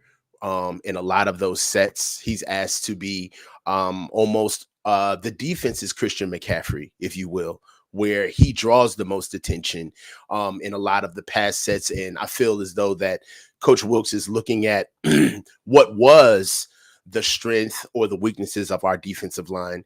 And he did what I would have done. There's no sense in lining up 4-man when you only believe that out of your 4-man, maybe 2 of them can win consistently, right? And on top of it is that even in your pass rush on defense, you still have to operate with the run in mind, with being able to sustain rush lanes and to be able to understand that the quickest way across the line of scrimmage is in a straight path running the ball. So Nick Bosa is also one of the reasons why he's seemingly not putting out the gaudy stats is because he is doing a great job in creating the pressure for other people to get assists and get hockey assists, if you will, or hockey sack assists, if you will, even if that's a term that would help him. So I think that he's having a very solid year. It hasn't been perfect. He has seen some matchups that he didn't like. He struggled against the Bengals in pass protection. I mean, in pass rushing, he struggled against Cleveland. DeJuan Jones enveloped him. There was nothing that he could do about that. And also Cincinnati's tackle, Brown, it was. Zeus, yeah. Yeah, he had a very good day against Nick. And one of the things that I think we're seeing is that there's a difference between his production and what we expect from him, and then also understanding that maybe we're starting to see what Nick Bosa has trouble with. It seems as though that he has trouble with bigger men, just larger men who can take on what is one of the tenets of his pass rushing ability, which is his bull rush. He has a phenomenal bull rush. But if you've shown that you're able to sustain that, Nick Bosa has to be able to get in his bag a little bit more, be a little bit more artful. And what does that do? That takes time, right? And that's what we're seeing. We're seeing millisecond missed sacks. We're seeing times where Nick is just there with an outreached arm, but the ball is getting out, or a quarterback is evading, or he's leaking out. So I feel as though that as far as a pass rusher is concerned, you gotta have to take it in the ilk of like a shooter. In basketball, the only way you get out of a slump is if you keep shooting. There's no way you're going to get out of a slump is if you stop. So I would love to keep seeing a higher tick of Nick being pushed with his ears pinned back, and I believe that it's just only a matter of time because he's due. He's due. I think Wilkes is letting him down, to be honest, and I'm not. I don't want to blame it all on Wilkes because I like Wilkes and I think Wilkes is competent, but I just don't know that the Niners back end coach is tied to their front end. So like you're totally right. The line that made me think of this is when you said he's almost getting it done. He's almost getting home, right? You're right. He's getting pressure, but he's not quite getting home. He's not finishing. And I blame the non-complimentary coverage. It seems like there's times where they're getting it dialed up front, but the coverage is relatively soft. And like when I was watching on the binoculars the last 2 weeks, I mean, I didn't see the binoculars for Cousins, but last week against Burrow, every time they were right about to get to Burrow, he had somebody who was just right there available that he could dump it off to underneath. And it's like, be more aggressive underneath. Hug up on these guys and dare them. If you're going to have a pass rush that's going to put heat on the quarterback, then the ball's going to come out quicker. And Burrow was getting it out in 2.4 seconds. It was like fourth best in the league. So you knew that was going to be his game plan. So you got to hug up on those receivers and dare them to throw it over the top of your head. Instead, the Niners made it real easy for Burrow to evade the rush by just dumping it off underneath. And sometimes it was to the back, but a lot of times it wasn't even on screen passes. It was just he was finding his receivers within 10, 12 yards of the line of scrimmage and just playing pitch and catch. They have to get more competitive in their coverage and, tighter coverage and have their back end coordinated with their front end. Otherwise, you could have Fred Dean on one side. You could have, Bruce Smith on another side. And it won't matter. It won't matter. It won't matter. Yeah, Young now. I mean, you're right there in Chase Young land. That's going to help them quite a bit, but not if they only play but so coverage. Much. Yeah, and I agree with you wholeheartedly, Larry. One aspect of this that I am starting to see is that it's not necessarily the soft coverage, but it seems as though that when they do go man coverage, it's not if, but when we're going to get a pass interference call. I mean, even when we started going man in Cincinnati, Tony Romo was bringing it up. There were plays before Travarius Ward started getting holding calls where he was handsy, he was grabby, he clearly was not comfortable in the position that he was playing press man. So my question is what is happening during practice where these guys seem as though that they're like a fish out of water when they play man? That's the real issue, right? Isaiah Oliver is getting beat in man, right? When those slot fades are coming or where he's getting beat with those deep overs, that's man. That ain't zone, right? That he's playing. So my biggest question would be, what is the technique that we're evangelizing throughout the DBs on where our keys are with man? Because you do have to ask the question, do we got the dogs for it? Right? Do we got the dogs to really run man, to run it? Right? Because if we don't, then we have to go back to our traditional front and what we used to run up front, because these boys can't be sticky on the back end. Well, what impact do you think Chase Young's going to have? I mean, what are you expecting to see as far as snap count and usage and impact against Jacksonville for Chase Young? All right, well, snap count, I would love to see him average about 20 to 25 snaps a game.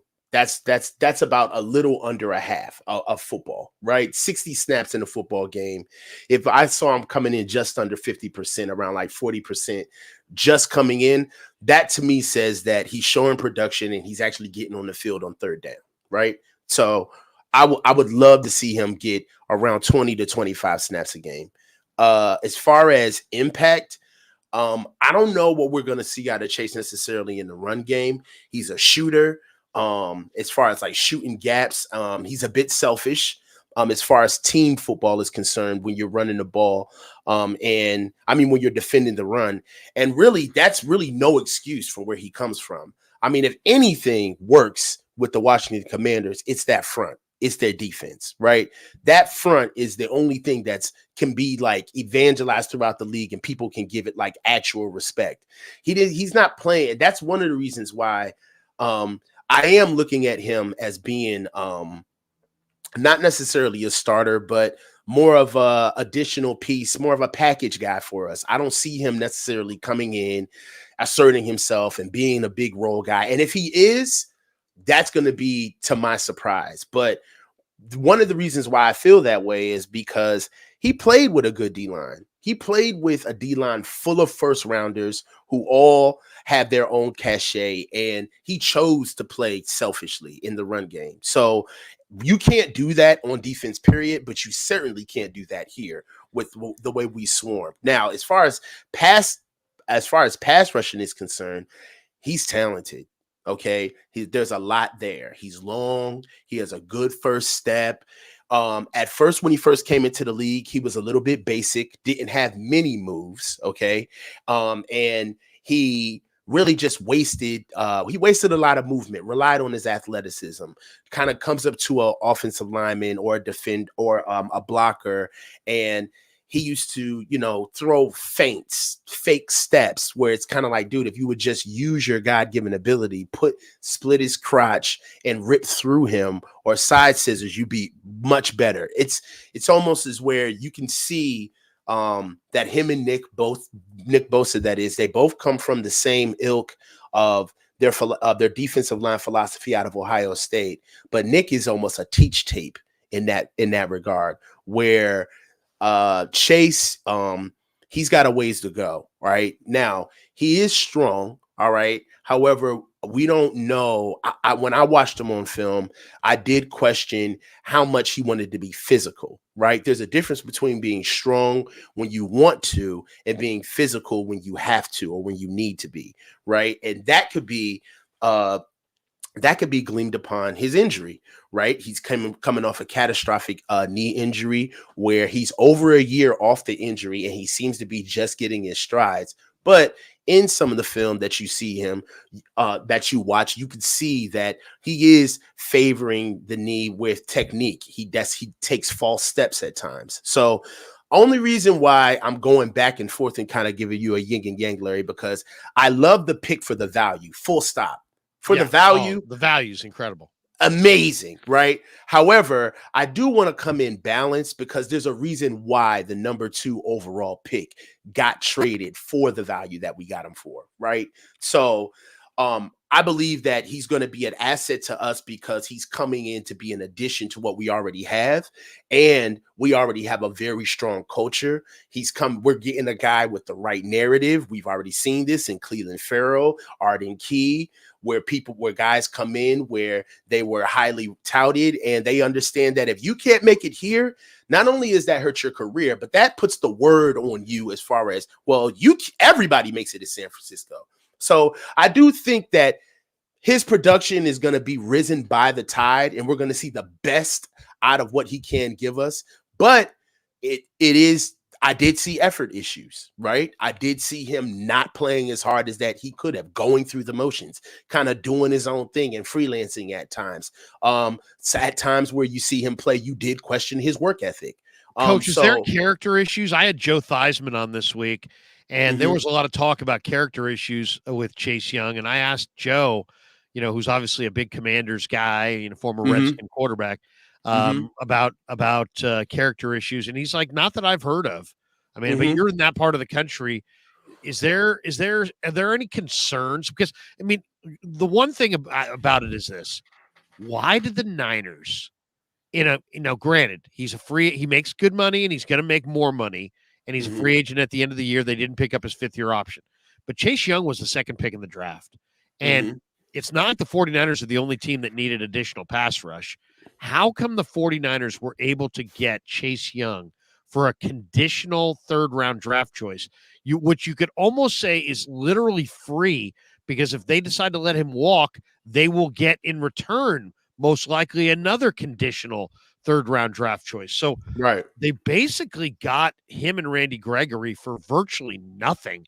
Why was there no market for Chase Young? Well, the market is the mark on him is that he could be a bit spoiled. Let's go there. So he's from this area, okay? Played at a smaller school.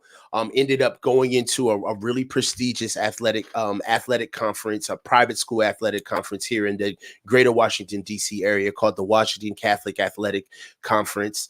And he played for one school called Pilati. He did well there for 2 years, but he was kind of an Iron Man, did everything, quarterback, tight end, you name it.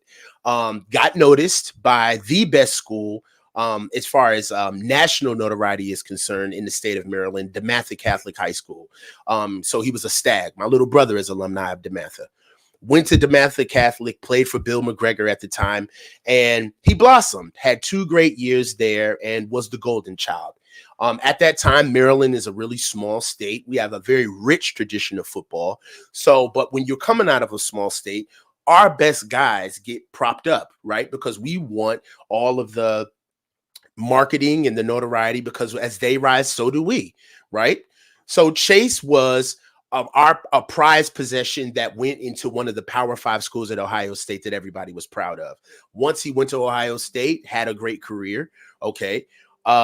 He comes home and gets drafted by his hometown, and Chase and his family are very well known around the area. So this was almost kind of like a coming home situation. He came in as a rookie and was amazing, right? Showed a lot of promise, but very gregarious and very loud. And when you're very loud and gregarious, people are watching you. And the number one thing that they're going to be watching to see is that if you're the real McCoy. One of the issues with the organization is that there's a duality here. You can look at a relationship with an organization and a player and say that the onus is on the player because the organization has the power to disseminate what they want to hear about the player. But then sometimes you have to just take the organization at face value and understand that the Washington Commanders are a bit of a train wreck themselves. So you have to ask yourself then, who do you believe, right? So the organization has always been in flux, and Chase is a leader, right? And being a leader on a losing team and being young, there's not a lot of mentors around there who could show you your way. So I will say that they weren't on the same page with each other. Chase also has parents that are very vocal. They will call into radio stations. Really? Some of them are already in the chat. His father will talk. It is known that he will make his voice heard about his son because he loves his son and protects him. Not the best thing to do, in my opinion, but to each his own. Yeah. Okay. So if I'm trying to draw the narrative for you, trying to paint the picture so you can see how a kid who has a lot in the tank, who's in his 20s, who can really have an upside versus an organization who's in flux and they want instant production, you can kind of see how those two things may not mix. And the marriage had to be dissolved. Yeah. Right. Very interesting. By the way, that's Coach, why they're kind of he's ours now. Yeah, I mean, I can't wait to see what he brings to the table, and because I mean, it's like you deal in a world of security, not the kind of security that I'm talking about here, but like let's just say you got a big time security system on your house, you got Brinks, and every window, every door, everything, and you've got this awesome security system, and you're like, yeah, but I'm leaving my garage door open. Every night I leave my garage door open. I've got the world's greatest security system, but my garage door is open every night. Well, guess what? You're probably not doing a great job. Well, it's the same kind of thing with this Niner D line. You got Hargrave, you got Armstead, you got Bosa, but you've got nobody on that other end. And so it's like you're letting the quarterback, you're rushing the hell out of the quarterback, but you're leaving the side door open. And he can scoot out the side door. I think with Chase Young now, they will have the whole thing on lockdown, and I'm eager to see if they play complementary coverage on the back end, what it looks like as far as, getting the quarterback to the ground. When you weren't able to jump in with us, I decided to go to the caller angle on the show, which was always fun. You know how much I love the callers. I'm going to add Keith Murphy because Keith backstage. Keith. What's up, Keith? Keith, thanks for jumping in. What's up, Coach? How you doing? Good, brother. Keith, where are you coming from, man? Well, right now I'm in North Carolina, and my college is homecoming, but I live in Marietta, Georgia. But I'm here at North Carolina A&T. I see you repping the Qs. I see you, dog.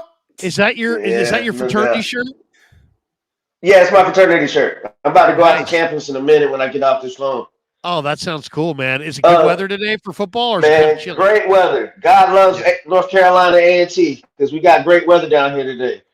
Who was the North Carolina A&T NFL player in the last couple of years? Wasn't there a good guy in the draft? Tariq Cohen from A&T. Yes, there we go. Okay, Tariq Cohen, former Bear. Yes. So what's on your mind, and, Keith? I think the Raiders. Big day. The Raiders. You were going with Hargrave. Yes, Parker. He's from North Carolina A&T too. You were going the defensive line. I want to stay there. What do you think about picking up? I'm more of a basketball guy, but basketball, you always go quality over quantity, where I think football is opposite. You want more quality players. And so not keeping Aziz, Ebukam, Ward, and signing Hargrave, how do you think that is fair for us as a team? Do you think we should have stayed with those ancillary players or signed Hargrave? Because I feel like we're lacking in some of those areas.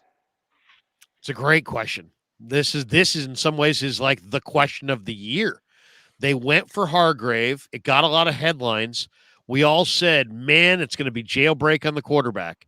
But now here we are, and they're at the bye week, middle of the year, and you're looking at Aziz piling up 15, 16, 17 tackles for Tennessee, and you lost Mosley, and you lost, Jimmy Ward, and a lot of these guys are key run defenders, Samson Ebukam. Coach, I'll throw it to you. What do you think? I mean, would you rather have Hargrave or all those, let's say, the 3 or 4 defensive depth players that were so strong against we lost a Menahu too, right? We lost a Menahu too. A Menahu as well. I mean, some of these guys were going to leave anyway, but the ones that they really miss are Ebukam, Aziz, Jimmy Ward, and Emmanuel Mosley. Now, Mosley's done for the year with the torn ACL. Jimmy, I think, is hurt too. Hargrave did have 11 sacks and is a blue chip interior rusher. And I'll say this, after watching the Eagle game in the playoffs, my takeaway was, man, the 49ers need to find themselves a dominant interior pass rusher because it's really a pass rush game. So I really endorse the idea of Hargrave, but I was hoping to retain some of those other defensive players or at least replace them, and I didn't like the way they did. Coach, what do you think? Did Lynch make the right decision, giving Hargrave the bag and saying goodbye to these other guys, or would you have gone with the depth? I think he panicked. He shouldn't have. We shouldn't have signed him. I mean, we're halfway in the year, and we're already asking where he is during certain times of the game. For me, the strength. I love the question, Keith, because the strength of our defense, in my opinion, was also the level of play that we have, but the depth. Right? The way that even when we brought guys on, there wasn't necessarily a drop off in play. Right. And if you think about the common denominator with all of the players that Keith mentioned, is that these guys are amazing in the run game, which is where we're struggling. Right. Also, if you look at what Jimmy Ward did for us, he erased tight ends. That's something that I'm seeing right now with regularity. Tight ends are having days against our defense. Yeah. That's something that you didn't usually see all the time. And you didn't. And honestly, you really took it for granted because tight end is definitely, it's a position where you have to kind of go out of your way to highlight this position. But now we're seeing tight ends are actually the first guy that are being utilized against our defense. And I can see that that's a big missing piece in with Jimmy Ward being gone. There's a couple of things like Jordan Willis was huge too. In the run game, Jordan Willis was he was our interior guy. And honestly, even if you look at that Philly game, it was hard to give our offense completely got let off the hook because Brock was kaput in the first series, right? So we're not even really looking at the performance that they're giving us, but really we kind of had eyes on our defense the entire game because they were the guys who were on the field. And it was really unfair, if you think about it, to even judge their performance in that game. Our offense wasn't giving us anything. They were throwing the defense on the field the entire game. And then if you also look at it, the Eagles were still having a hard time scoring. It really didn't get ugly at the end of the game. When McCaffrey ran that touchdown in the first, it was still a ball game with us playing with one hand. In fact, Shanahan, I think, I don't know how Shanahan would respond to this, but I think Shanahan really panicked there at the end of the first half. There was nothing wrong with going into the locker room down. What were they down? One touchdown? One touchdown. Instead, they got think about this. Think about the contrast of how Kyle called the game against Dallas the week prior at home with Brock Purdy in the first half, as opposed to he didn't want to take chances. He was very conservative. And then you fast forward to the Eagle game the next week with no Brock Purdy. Now you got Josh Johnson, and you get the ball back, and it's like, we have to score going into the locker room. And they took chances at the end of the first half they never should have taken. We overextended ourselves, Larry. I agree with you 100%. They should. I'll tell you what I wanted to see in that game. If I were Kyle, going back to that game against Philly, once Josh Johnson was in there and he kind of was concussed and he's got knocked out of the game, I wanted to see the 49ers do what the Eagles did with the tush push and just put McCaffrey at quarterback and just push and see if you could go 4 downs and get first downs. This is the thing. Sounds dramatic, but why not? This is what I agree, Larry. And this is what I feel like sometimes, because we get caught up in wanting to win games as fans, we don't necessarily look at the fact of how we look winning them. And what I mean by that is that we gave up way too quickly in that Eagles game, in my opinion. There was so much more that we could have done. But it was the optics. We wouldn't have looked like the 49ers, but who cares what we would have looked like? We're trying to win a game. You know what I'm saying? And one of the things that hurts us is that we let what we think the world thinks about us get in the way of us going to go handle our business. And what does that mean? What did we do? we completely trashed the depth of our defense because in one of the worst games of our season, what do? We're judging our defense. Dude, there's nothing wrong with our defense. We didn't have to gut all of that depth just to get one guy to give us interior pass rush, right?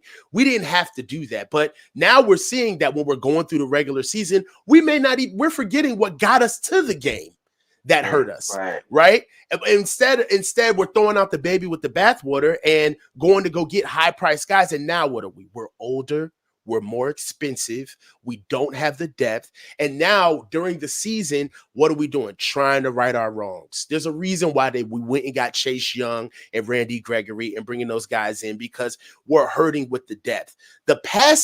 Our secondary has always been the weakest part of our defense. Yeah. That's never going to change, right? Yeah, that's never going to change. The lack of investment. Lack of investment. But at the end of the day, we started playing around with our carburetor, right? Like we started tinkering with the D line. You don't play around with the reason why the defense is what it is. The reason why we have the number one linebacking core in the NFL is because of that D line. It's because of that D-line. Now, what are we doing? We're even questioning the linebackers. Why? Because they're not protected by that front seven. That's what it is, guys. That's my opinion. I'll tell you, and Keith, you said you're a basketball guy. I'm here in the Bay Area. It kind of reminds me a little bit of the Warriors when they depleted their depth and went for KD and then got to the finals against the Raptors. They suffered a couple injuries, and then all of a sudden, wait a second, you were leaning on like 2 or 3 guys, and then they went down, and then you had no depth. And you looked at the Raptors, and the Raptors were incredibly deep, and they boat raced the Warriors in the finals that year. And I kind of see the same thing with this 49er team. They kind of sold their depth for Hargrave. And Hargrave is not KD. Right. He's not No. KD. Right. And it's a different sport. And Hargrave also has a weakness. The other thing we ignored is that Hargrave has his own weakness against the run. And so then we added another player who's not great against the run. We got rid of Ebukam. He sets the edge. We got rid of Aziz. He was a force. We got rid of Jimmy Ward. He was a force. We got rid of Emmanuel Mosley. He was a force. Willis. And then suddenly you're looking pretty ordinary against the run. Hey, Larry, what did we say real quick? Bob is here. I got one more thing before I leave. Wait, Okay. So we've complimented Shanahan and Lynch about weathering the storm of trading all those first round picks. What position group or what acted the most? In my opinion, our offensive line is in much need of more talent, and those 3 first round picks that they burned through for Trey Lance has really hurt our offensive line. Yeah. Y'all can go whatever you think, but losing 3 quality players, it still has affected our team. I'm gonna go on that note, man. Thank you, guys. You can't blow 3 number ones and not feel it. You just can't. No. They're feeling it. And we're no better than the process. Ryan Crowley is in the back making pizza. Coach. What's going on, guys? What's up, Ryan? Ryan, can you spin a little dough for us? Because I was watching you in the green room, and it's just an awesome. I wish I could do this. Look at the way he does this, Coach. Let's get it, Ryan. I would put my fist right through that. How do you? What's the technique there? How do you do that? Honestly, it's just for playing sports. It's basketball. You're spinning a ball on your finger, your hand, your forearm. Like, yeah, I can't do that. No, I'll rip a hole right through it. But yeah, but where are you making pizza at today? I'm in Vegas. That's right. You called us. You called us on the delivery one time, but this is the first time we've seen you in the kitchen. I was dropping off at my casinos. What are you guys up to? How you guys doing today? Coach, sorry to hear about you. We're just talking Niners and having a good time. Coach and I get together every Saturday, and Coach had a little thing that was going on with the fam, so I started doing calls, and then we started getting all these calls, and then Coach said, "Hey, you know what? I'm okay. Let me jump back in." And I never want to miss the coach because the coach is fantastic. And then now we've lost Rye.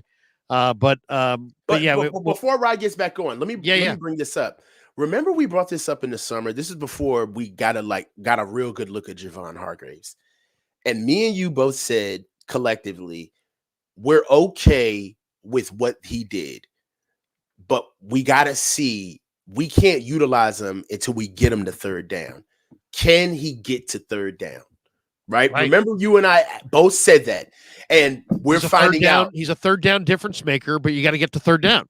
And now we're long. seeing he can't get to third down. They can't get to third and long, and if you get to third and short, then it's a problem. Third and short, Javon Hargrave is not going to help you that much. Third and long is going to help you a lot. Ryan, we got you back there. How many? You're making pizzas. Now, I love that pizza oven. This looks like a lot of work, man. It's old school. Yeah, I'm here about 12 hours a day, but that's the luxury of being a business owner, I guess, right? So you own it's that? Yours. What does that oven cost you? Each one can be about 15 to 30 grand. Wow, I was gonna say, yeah, I know those are nice. Yeah, it gets pretty expensive. Hey, I got one question for you guys. I'm just it's in years past with Kyle Shanahan, he seemed to always have the answers with Jimmy Garoppolo, right? Because he kept it pretty rudimentary with him, and he knew let's establish the runs, even though Jimmy hated play action. But let's keep it simple. I feel like he's getting ahead of himself with Brock, and he's kind of putting him in a situation where the Cowboys put Dak years ago. Remember when Dak had that run game and he was having all these great years, 12-4, got the big contract. I think we're just getting too far ahead of Brock. It seems like he keeps throwing interceptions with those 10-yard dig routes or 15-yard in cuts, where the linebackers are like, "Oh, I've seen this shit before. Here we go again." Like, just drive right back into the hole and pick it. Like, he got away with it at Dallas a few times, it looked like, but then it just seems like he's getting too predictable in his play calling right now. I agree. And I agree. I think the run game, honestly, you need to get Mason in there because it'll help out the defensive line, obviously, because it seems like they're on the field the whole damn game. And it'll put pressure on their opposing offenses to actually, not like we would be dictating to them with the run game versus vice versa. And I just feel like his play calling is he's confused right now because it seems like he's playing behind the eight ball. Like he's trying to make up for the defense versus establishing the run and making them adapt to us. And then our defense making them more predictable and one-sided, essentially, which will help our defensive line and our DBs because it just seems like it's open season on everybody. I want to see a little bit more ball control. And, it's Coach, what are you seeing from Shanahan's play calling? I'm seeing that he's trying to fit a square peg in a round hole, and also I see that he panics before Brock does with some of the play calling. One thing about our offense is that our offensive line isn't talented enough to run a full spectrum of what the offense can actually do, right? So we can run wide zone, inside zone, we can run gap scheme and duo. All of those things are in our offense, but because of the level of talent that we have on our offensive line or the lack thereof, what ends up happening is that that's dictated on who we see week to week, right? Yeah. So the conversation is leveraged from jump, right? We're not even dictating what we want to do week to week. We're trying to figure out what we can do week to week. And that's a completely different way of trying to build an offensive game plan. It's more like looking for holes instead of trying to exploit weaknesses, right? Yeah. And when you look for those holes, you're guessing and you have to be predetermined. And when things switch up in the game, you have to know how to be agile and adjust on the fly. And that's where I think we're seeing issues with Kyle. It's not necessarily the plays that he's running, but it's the lack of adjustments during the game, right? So go ahead, Ryan. It doesn't seem like he's using his full arsenal. It just feels like it's Ayuk or Kittle or McCaffrey. It's like we don't have Mason on a screen. I'd like to see him get out in the screen. I like that Ross Dwelly screen. I think it was Dwelly that had that screen. Yeah, the middle screen to Dwelly. Yeah, I mean, exactly. Like, it just seems like it's either, a seam route from Kittle, which what I liked from Brock was after he threw that boneheaded pick in the end zone, he sat on the bench and he's like, yeah, I fucked up. And then came right back down and hit like a 45-yard pass down the seam to Kittle, backed up in his own end zone. That's not something I see Garoppolo or even many quarterbacks doing right after you just threw like a bone-crushing pick. He's just like, he has that confidence to come right back and just throw a dime right down the middle for 45 yards, which nobody thinks he could even throw 45 yards, which is nuts. Ryan, you're asking us questions. I got to ask a couple questions now. Rob says Larry's focused on that pizza, needs to drop the link. All right, so you're taking the dough, then you're putting it in the oven for a while, then you're stacking them on the right side there. Why is that? I distribute my crusts and my dough. I'm from New York originally, right. So I have my New York recipes out here. I distribute to a lot of the casinos and other bars and restaurants out here so that they can use it as their own. Yeah. So, like, what are you doing? You're cooking just, but not pizza, just the dough. Yeah, I'm bringing it to bread. So it's a bread, and then it's fully cooked, so it's not raw anymore. So that when I bring it to my accounts, they can sauce it, cheese it, put their toppings on it, and claim it as their own. Oh, I gotcha. So is that a little side part of the business, or is that? It's my second company. I'm trying to get in eventually, and knock on wood, I'd like to start distributing with like Cisco and Restaurant Depot and all these big brands. We pull it for you, bro. Very cool. Dude, I'm always intrigued when I see people. I love watching people make pizza. Seriously, I love the old school guys who sit there and spin it, and it's very interesting watching that. I appreciate you guys because you make it a lot easier in the morning when I can just put my headphone in and listen to some 49er football versus some garbage on Sports Center or whatever. Yeah, man. I mean, we love the support, man. I'm tired of Skip Bayless. I'm tired of Stephen A. It's like CNN and NBC. You get like a 3-minute talking point. You get some loud, crazy mouth. Stephen A. goes over the fucking top. Skip Bayless is how about them Cowboys every fucking morning. It's a goddamn Cowboy show. Yeah, it's a Cowboy show, and then if it's not Cowboys, it's LeBron, and it's like, come on, I need more than Cowboys and LeBron. Yeah. We understand exactly what show you guys want. You want in-depth conversations about your team, man. He wants Niner stuff. He wants real Niner stuff. Hey, Rye, we'll let you get on with your day, man, but we'll keep it rolling for a bit with the coach. Thanks for jumping in on the call. Hopefully you guys will be out here for the Super Bowl. So sounds good. Let's do it. Later. That's very cool. I got a theory for you, Larry. There's something cool about, the video calls are cool, Coach, because you dip into another person's world, and it's a perspective shaker. There's a guy on a Saturday in Vegas, making a bunch of pizzas, and I had to ask him because I thought he was going to be putting toppings and cooking that pizza to finish, and then he's taking the dough out and he's stacking them on the side there. And I'm like, well, wait a second. Is he making bread? Is he making pizza? What's he making there? Very good little explanation. Yeah, definitely. I do security for a pizza shop currently, so I know the whole little spiel. Do they give you? Do they slide you a couple pies for your security endeavors? Why do you think I'm struggling with this weight now? I don't even go in there sometimes. I just walk straight past. That's awesome. That is awesome. Yeah. But Italian Kitchen on U Street, Northeast DC. Okay. I have a theory though, Larry. Kyle's at the end of his rope with this QB stuff, man. And I feel like we finally got him zeroed in on the perfect vessel. Brock Purdy. You can't do Brock like you did Jimmy. You can't do Brock like you did Nick Mullins or like you did CJ Beathard or even if you did Trey Lance. This is somebody that finally has got Kyle's goat. He's athletic enough. He's smart enough. He's got enough processing. He's accurate enough. He has the locker room and is respected by everybody. Brock Purdy is going to expose Kyle. You mean he's taking away the excuses? He's taking away all the excuses. You can't blame him.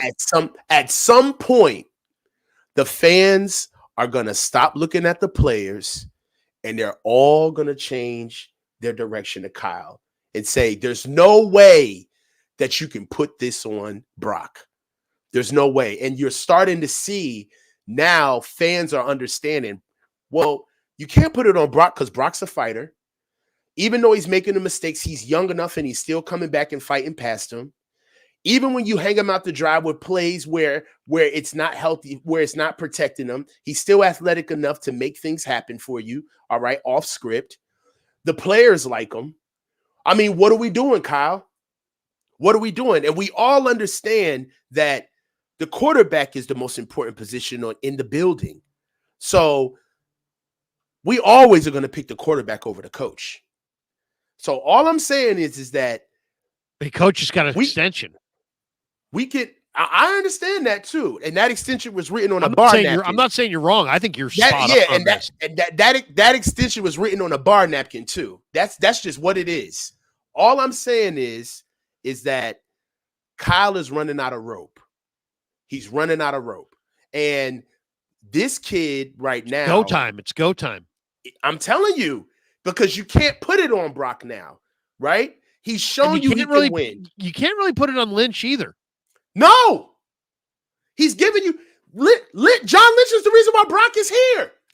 He's also the reason why your roster's as deep as it is. And you just got Chase Young, and last year he got you McCaffrey.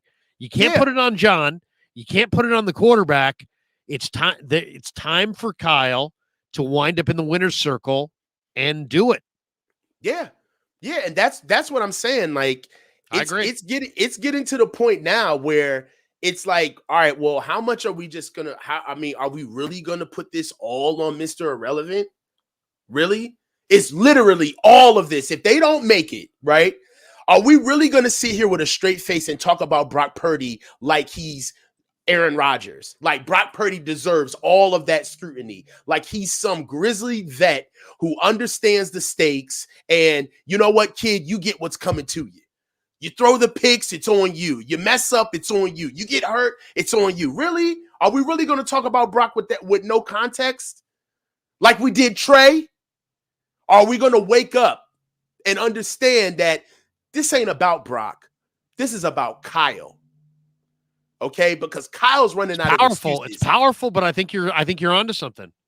This kid's enough. It's a He's kind enough. Of a shift. It's a shift in perspective, but I think you're onto something. Kyle is very coveted. He's got a great reputation. If they fired him tomorrow, he'd get another job instantly. We all know that. It's not about yada. It's just, can he climb the mountain?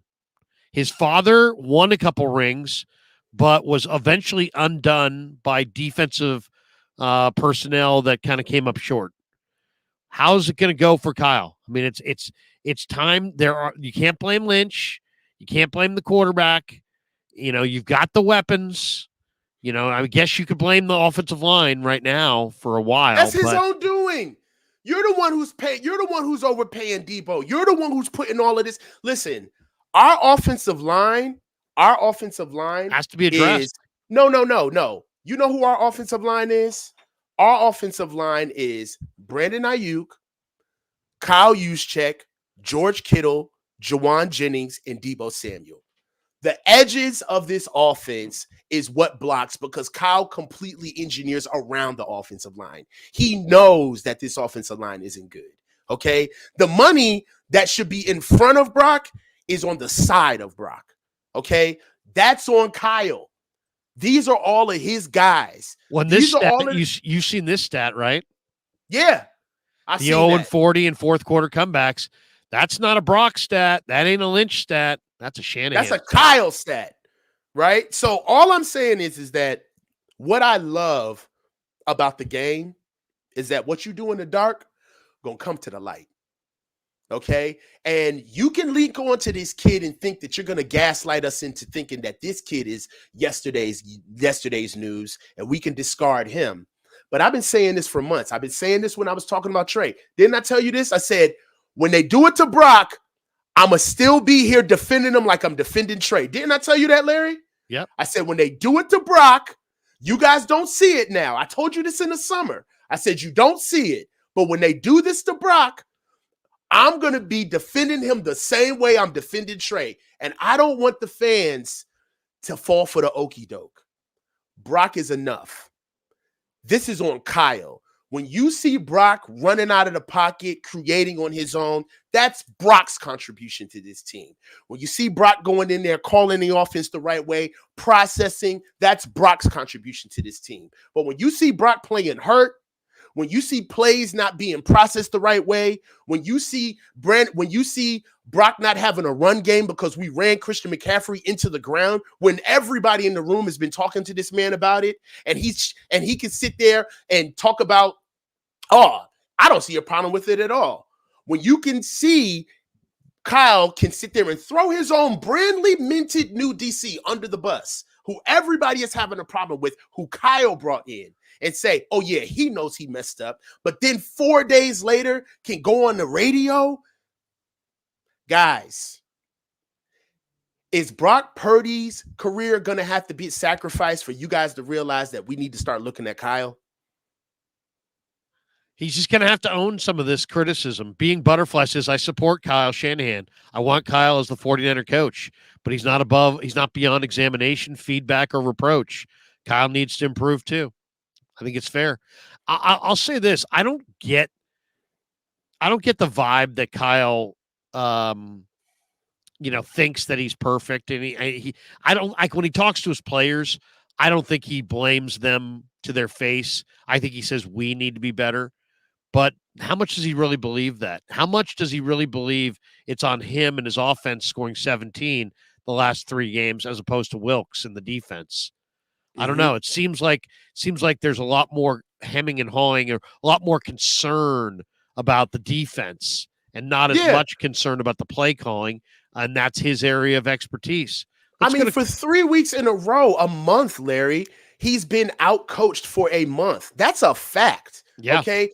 As bad as this defense has been, this defense is still top 10. And top 10 defense can still go to the Super Bowl. It's our offense that has been fucking struggling, bro. All right. And nobody's talking about that. And after watching Purdy against Minnesota for 3 quarters and watching Purdy for 3 quarters against Cincinnati, he's doing his job. I mean, he's the turnovers in the fourth have to end. Those are on Brock, not on Kyle. But at the same time, they didn't have big point totals going to the fourth, and Purdy was running for his life, and you kind of wonder about some of the play calling. We bring in Coach Rob Mahon. Is that right? Mahone. Yeah. Coach, what's up, fellas? Coach, say hi to Coach. What's up, Coach Mahone? What's up, Coach? What's going on, Coach Mahone? Where are you, Coach Mahone? Paradise, California. Paradise. How you guys recovering, man? That's one of my favorite places. Yeah, man. It's rebuilding greatly, man. It's came a long way in the last 5 years. I just watched that documentary about 6 weeks ago, and my daughter walked in the room. She's like, "Dad, why are you crying?" I'm like, "I'm not crying." She's like, "I can see tears in your eyes," and I'm like, "Because I'm so sad watching this documentary of this beautiful little town." For people who are watching this, going, "What the hell are you even talking about?"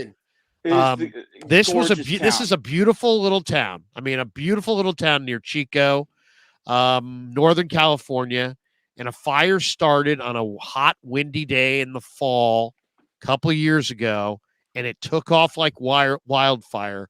And the way the land is constructed and the way the fire was burning, that many, many, many people got trapped in their cars, couldn't get out, burned in their cars. The entire town burned down. Many people had to relocate. I mean, basically, the town was gone, and it was totally leveled. And there's a documentary on Netflix about it. I would encourage everybody to watch it. And it was just very powerful, very organic documentary. I just check it out. Yeah, because and when I watched it again, and I saw it initially when it first came out, but then when I watched it again a few weeks ago, and I'm sitting there and I'm tearing up because I'm just sitting there going, what a beautiful little place. And then, how many people, Coach, could actually lose their home and their job and still recover all at once? Right. There was a lot of people displaced, and that's what happened to the whole entire town, really, right? I mean, yes. So yes. How are things rebuilding there? What is it looking like? Give us what you can.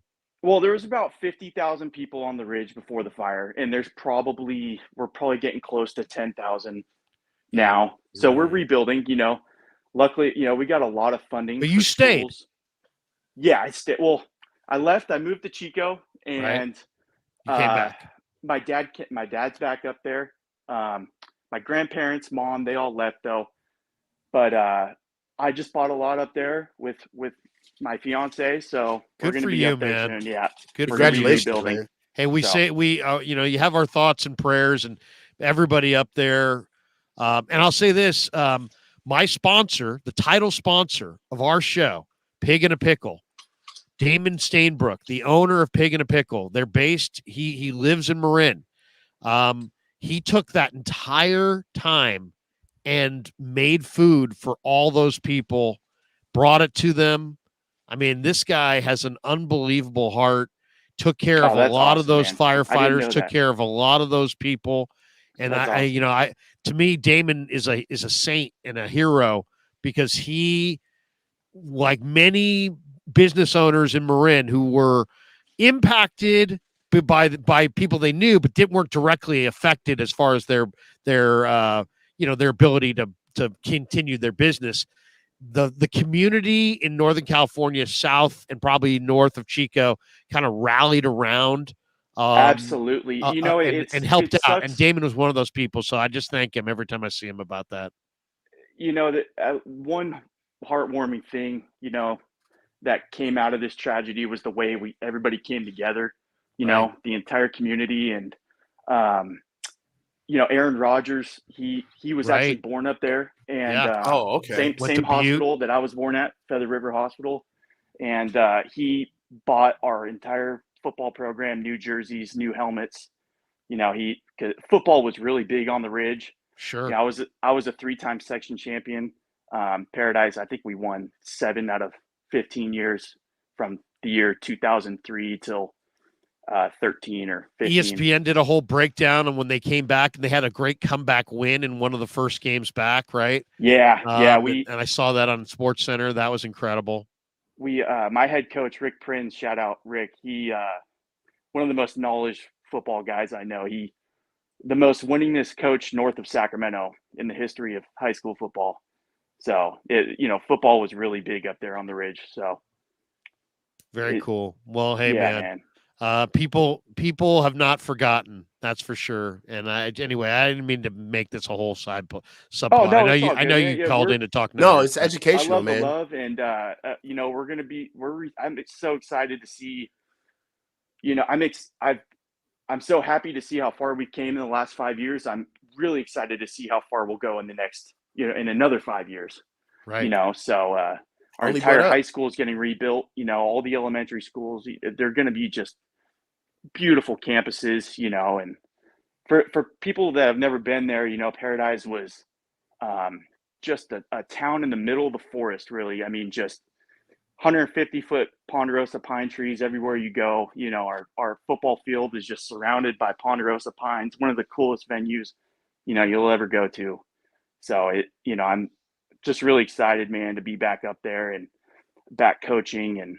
And I started coaching up there when I was 14. I was just a freshman in high school, coaching the little guys. Yeah. And I took a few years off after the fire, but just got back into it, hopped on the varsity staff and coaching O-line up there. So great, man. That's awesome to hear. And you coach the O-line? Yeah, I do, man. We're a wing team, so we got the small, fast guys on the line. I was one of them. So okay. Yeah, it's a lot of down block, schemes, a lot of, scoop block schemes. So it's, we use technique and speed to be able to beat the big guys on the interior, You got to keep that flat back. Absolutely, man. A lot of down blocks. Standing Firm says, keep the faith, Paradise. But let's talk a little Niners, because I don't want to. We don't want to beat everybody up. But I did. Yeah, what you got for us, man? You guys may have already covered this. I just wanted to chat about it. What I'm seeing, everybody wants to point the finger, at one person. Everybody's pointing the finger at Wilkes, and I think he deserves a lot of the blame for the defense's flaws this year. But and Coach, you could probably relate to this, like. Because I've seen it too in my time coaching, that when a unit does not believe in their leader, it's very obvious when we see that they're not bought in. Mm-hmm. And I just wanted to get your guys' opinion on this. Do you guys think what we're seeing is just a unit not bought in to the system? Because, I mean, you have guys like Teleno Hufunga, first team All-Pro last year, and he's whiffing tackles left and right. We're seeing Warner whiff tackles. We're seeing Bosa not getting a lot of production. Are we witnessing a unit that is not bought in? What do you think, Yeah. Coach? Yeah, I agree, because We talked about this yesterday. I really didn't have a problem with Coach Wilks' defensive game plans in like the first 4 weeks, the first month of the season. I didn't have a problem with what he was drawing up. My issue was, and we talked about this during the win streak, Larry, where I said, when are we going to start noticing that Coach Wilks has to make adjustments during the game? And how much of that is that going to bear out down the line when we start playing harder teams? Go ahead. Real quick, Coach, are you seeing, because I've seen some people on Twitter make this point, are you seeing a secondary that is not tied in with the front? It's the truth. Yeah. That's what I see. Yeah, it's the truth. They're not tied in with the front. The gap. I think that could explain why we're getting gashed so hard on the ground. Yeah, and at the same time, though, I do believe that there's dual responsibilities in that I feel like that's where Wilks is coming in to tell his guys what they need to do. I just feel like the guys don't want to take the extra step, honestly. Mm-hmm. Like there is a difference in calling a zero blitz with 16 seconds before a half when you don't need to. That's coaching, right? You're not supposed to do that. And he may have lost some belief in the room with that singular call. But then there also is missing on tackles and gang tackling and not being able to get Joe Burrow on the ground when he's bouncing around in the pocket. That's on the boys. That's the pro side of it. You know what I'm saying? Totally. And for me, I don't see when our defense would have issues, right? We were bend but not break with D'Amico. That's facts. We were number one, but there were teams that would sustain drives against us, right? My issue is that I don't see them playing for Coach Wilks where they step it up. I agree, man. Where they step it up and go into the next gear where they say to themselves, okay, I don't care what he calls, we're going to execute. There's a lack of execution going on. They laid their life on the line for D'Amico. Yeah, and Salah. And Salah, yeah. So I agree with you. I think they've lost a little bit of their swagger. They've lost a little bit of their confidence. Totally. And I kind of thought that it came from the linebacking core. I thought, and I'm a personnel guy, so I always look at the players and more. To me, it's the Jimmies and the Joes, not the X's and the O's. Let's just say. Mm-hmm. But I think that when you have a linebacker that loves to run and hit, and they had 3 of them, that when you keep those guys, they're hard to find. And letting Azeez Al-Shaair out the door, I think, was a mistake. Right. I think that I agree 100%. Because you 100%. Can't. He made 438 tackles in college, and when I watch practice, I watched the way the linebackers used to bounce around, had this swagger, and there's a physical dominance about Greenlaw and Warner and Azeez. And when you have that, man, those guys like are gold. Quan Alexander effect, kind of. Right. Yeah, best in the world. Look at Tampa a few years ago when they won the Super Bowl. They had Devin White, Levante David. When you think of some of these dominant defenses, there always is a dominating linebacking core. And I just think when you have dominant linebackers, you keep them together. They looked at it and said, well, you know what? Our third backer's only on the field about 30% of the time. We can't pay him. They should have paid him. They should have just paid him. Yeah. Another thing is, sorry, Coach. Go ahead. No. Go ahead, Coach. Go ahead. When are we gonna see Jair Brown? Because I think we are witnessing an aging Deshaun Gibson, and I just wonder if another couple bad weeks from him are we gonna see? Because I felt like Gibson, his major plus was he was such a playmaker. He got the turnovers, and we're not necessarily seeing that. So is he giving us a net plus this year? I wonder if they're going to go to the younger guys since he's not really giving us that net plus. This is the question I would have, and it was the next topic for Coach, so I'll throw it to you as well, Rob. Shanahan said, and the one thing I like about Shanahan is he's very direct in his views. So maybe Steve Wilks didn't like it, but Shanahan said Steve messed up that call, and that's how he feels. That's what he said. Coming out of this last game against Cincinnati, his reaction the day after watching the film is, my team is too tired and my team is too slow. So we know the bye week is going to alleviate some of that fatigue. But how do you inject and where do you inject more speed into this team? And I think you're hitting on one in Jair Brown. I think I would probably put Jair Brown on the field. Now, here's the question. If you play a cover 3, you got Gibson as the deep center fielder, and you got Hufanga up in the box. And I kind of wonder if Jair Brown's going to play. Does he need to play Hufanga's spot more in the box and be that physical force against the run? Because when I watched him at Penn State, where I really saw difference-making potential was in the box. Well, that was the big question of him coming out of the draft, right? With why they made this pick was everybody thought he was that Noah Hufanga type, right? Redundant. So there was a lot of people questioning, why did we draft another style of that sort? So how do you get Brown? How do you get Brown on the field? Because I agree, he's a really good football player. He's young, he's energetic, he's got to play. I think he's a playmaker. Jalen Graham the same. And then you got on offense, you got Danny Gray. I think I got to see J.P. Mason. I want to see McCaffrey flexed out. But how do you get more speed on the field? Because they do look slow. They look slow at wide receiver. They look slow in the secondary. They look tired, but they look slow, and they have to add some more speed. And that means personnel changes. What personnel changes can they make before Jacksonville? Right. I'd like to see Danny. I'd like to see Danny Gray get a shot. I would too. Haven't seen him in a while. Okay, so I do agree with you guys with Jair Brown. He does need to see the field, but I do have to ask: is it redundant? It seems like him and Huff are the same player, right? Mm-hmm. And when they're both on the field, who's going to be the center fielder? Who's going to take that third? Who's going to take that single high safety role that Gip plays so well? I mean, Gip is a ball hawk, but he's not as physical. He's older, and he's older, and we would get a lot more speed. But Sharks are born swimming. That's what's intriguing to me about Brown is I'm really curious to see his physicality when he gets out there. How is he going to be like that Jimmy Ward? Is he going to come up and thump on the run? Is he going to make that run fit? Yeah, I mean, I agree. I agree with you too, Rob. Like, there's no time like time on task. So at some point we are going to have to see it. I mean, and that's the transition. Like, nobody gets over this, right? The Rams had to go through it. They're still going through it. We have windows, but sometimes if you don't get the Super Bowl in the window, you have to still understand that the window is going to close whether you get it or not.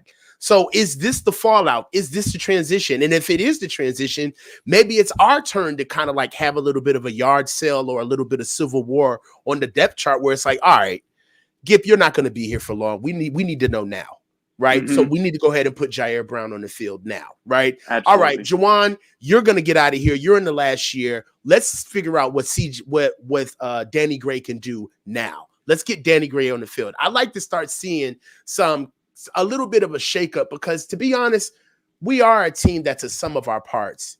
And there may be some guys that may not have that serious of a role who think they're a little bit more important than they are, and they need to get shaken up, even if it has to do with maybe not having the quote unquote best guy on the field. I'd like to see Danny Gray on the field. I'd like to see Graham on the field. I'd like to see Jair Brown on the field. Let's not forget that Gibson was a straight free agent. I mean, he was literally out there on the street in season. So what they got out of him is just, I mean, the fact that value. Talk about value, man. That was but there was a reason he was cut loose. I mean, and yeah, he gets guys lined up, and yeah, he's got good hands for the picks. But if he was an all-around badass, he probably wouldn't have been available for nothing. Maybe they saw the decline, and maybe they were just a year early. He had that good year last year. Maybe they let him go a year early, and the Niners, they saw the potential and they scored on it. I do think you guys make a good point. I think this offense is missing a dynamic playmaker at the third wide receiver spot. That's what I'm. You get a lot of run through guys and not a lot of run around guys. Exactly. I think we're missing that reliable Kendrick Bourne piece. I think Jennings was he was gonna be the guy. I just don't know if he can do it consistently for 3 seasons in a row. I mean, also, Purdy's pretty accurate, but like when I watch Tua throws to Waddle, he's open. He throws to Hill, Hill's open. Outside of Ayuk, there is not a 49er weapon that gets separation. Well, I think George is getting Brock open. and Tua, I think you could interchange the two, and I don't think there would be much of a difference. Like I don't. People claim that Tua is miles better than Brock, and I don't see it. I see two guys in a system that's well fit for them. They both throw with anticipation. They're both pretty accurate. Tua is very accurate. I'd say Brock could be a little more spotty, but nonetheless, I think they could be interchanged, and they would both still do great. That's. I would love to see the Niners add Danny Gray to the mix somehow. They definitely need to improve, in the offseason as far as getting some dynamic weapons. Speed kills. There's a reason Absolutely. and if you have multiple guys who can run, it really does open things up. But yeah, as far as right now, go ahead, Rob. They gotta figure out a way to just get a win. And I would say the best game plan now is to play ball control on offense and try to protect your defense as much as possible so that you can because Sarek wants these guys to go high energy. And one of the things that bothered me, and I talked to Chris about it in July, is he said, I need to limit Bosa's snaps or he won't be worth a damn come the end of the year. He played 68 snaps last week. Chris told me he couldn't play him 70 snaps. And then basically he did last week. So they need to limit the snaps of their defense overall. And then I think their defensive front will get home a little bit more. They need to play a little bit more hugged up coverage, whether it be in zone or man. And they've got and a little bit more complimentary. Wonder D'Amico, they'd have a big rush. And then as the ball is coming to the receiver, the DBs are literally closing on it right then and there. And it was well choreographed, well timed. Right now, I feel like, there's a big rush. They almost get home. The ball comes out, and then the coverage is 3-4 yards away from the receiver. And it's it's way too easy for the Burrows and Cousinses of the world. I think Mooney Ward is the perfect example to show the disconnect between the unit and the coach. Mooney Ward to me is a top 10 cornerback in the league. And, I think that we're seeing maybe a lack of effort or a lack of mental effort, maybe. Confidence. Absolutely. What do you guys think about that? Yeah, I don't see him trusting himself when he gets locked on, man on. I see him reaching, kind of breaking out of, he's not in phase. Especially when he's kind of like in a trail technique. You can tell even in the trail technique, the play was bad. I don't want anybody to think that I'm trying to like shoehorn in that apologizing for Wilkes. The play was bad, but Mooney Ward was there. Mm-hmm. He was there in the trail technique, and he almost seemed surprised that the ball was there. Like he was more focused on not getting beat than actually playing the man and the ball. And for me, that kind of shows lack of reps, almost as if he's really never in that position a lot during practice. And it looked clunky. It didn't look smooth. And the ball hit him right. Even the first pick he got, it really was a mirrored rep from the first pick that he got from Jordan Addison previously in the game. So for me, I don't think that the Niners are necessarily repping this stuff. Right. It seems as though that they're always a little bit of a tick late when we start getting diced up. Joe Burrow put a completion teach tape on us, 19 completions in a row. Right. And a lot of that stuff was pitch and catch backyard shit. It was not really complicated. So my thing is that what are you seeing? I guess this is a question that both of us would have for you, Larry. What were you seeing in camp? Or what have you been seeing during practices, the one that you had access to, where you saw a lot of lively like 7-on-7s in passing periods? Because this is something that I wanted to gleam on as well. We talked about this during the summer. And I said, and again, everything comes back to Kyle. I said the reason why I don't like this stupid ass quarterback competition is because while we're playing a carousel with those quarterbacks, our defense isn't getting better. Our defense is seeing way too many different looks. They're seeing way too much tempo changes with different quarterbacks, and they're not being able to get their shit together. And I said this in the summertime, and you're kind of starting to see, like, if think about it, in order for you to get these reps, you need constant balls being thrown out. You don't need players coming in who Trey Lance, who's trying to get the offense together. Then you get Sam Darnold, who's just learning the offense, and they're trying to, everything is in facilitation of getting these quarterbacks together. And now we're starting to see where our secondary seems to be a little bit underwhelming when they're facing well-oiled machines in the passing game or for in their NFL season. What do you think about that? Are you questioning, real quick, Coach? Are you questioning that if they're practicing for the real quick passing game? Are you thinking that maybe they're practicing mostly against longer developing passing plays? No, so they're surprised by this quick passing game? I think that they're mainly in zone because this offense is predicated on picking spots and finding out what's best for Brock, right? To where the ball needs to go. And when you're too busy running zone to give the offense a look, you're not busy enough running man against an offense that's trying to attack you. We really kind of leaned on the fact that our defense is number one in the league and just put them on the shelf. And our whole camp ended up being at the facilitation of the offense, trying to get them ready. And really what's emblematic of that is when we went and had the joint practices with with Las Vegas, and there were reports that they were dicing us up in the passing game. And that was Jimmy doing that, who's not even starting now, right? So that's what I'm saying. Like, we pretty much got high on our own supply. We're not seeing enough looks. And now when our defense is getting out there in the wild, they're not battle tested. That's on Kyle. I think to me, it starts with it's about pressure on the defense overall and the pressure points. And to me, it's about last year they were number one against the run, number one.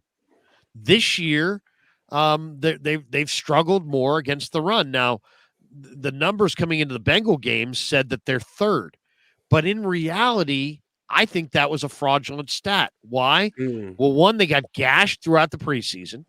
And then if you really look at the first month of the year, their number of yards per game, the rush yards against them is low, but it was largely low because of their offense and putting up big numbers and taking the run away without really taking the run away. It was more situational. The Niners were getting run against fewer times than ever because they were putting 30 points on the board. And so as the offense has now come back to the pack and teams are more committing to the run, they have their time to work on the defense. You're seeing the flaws in the run D. So I think that's part of it.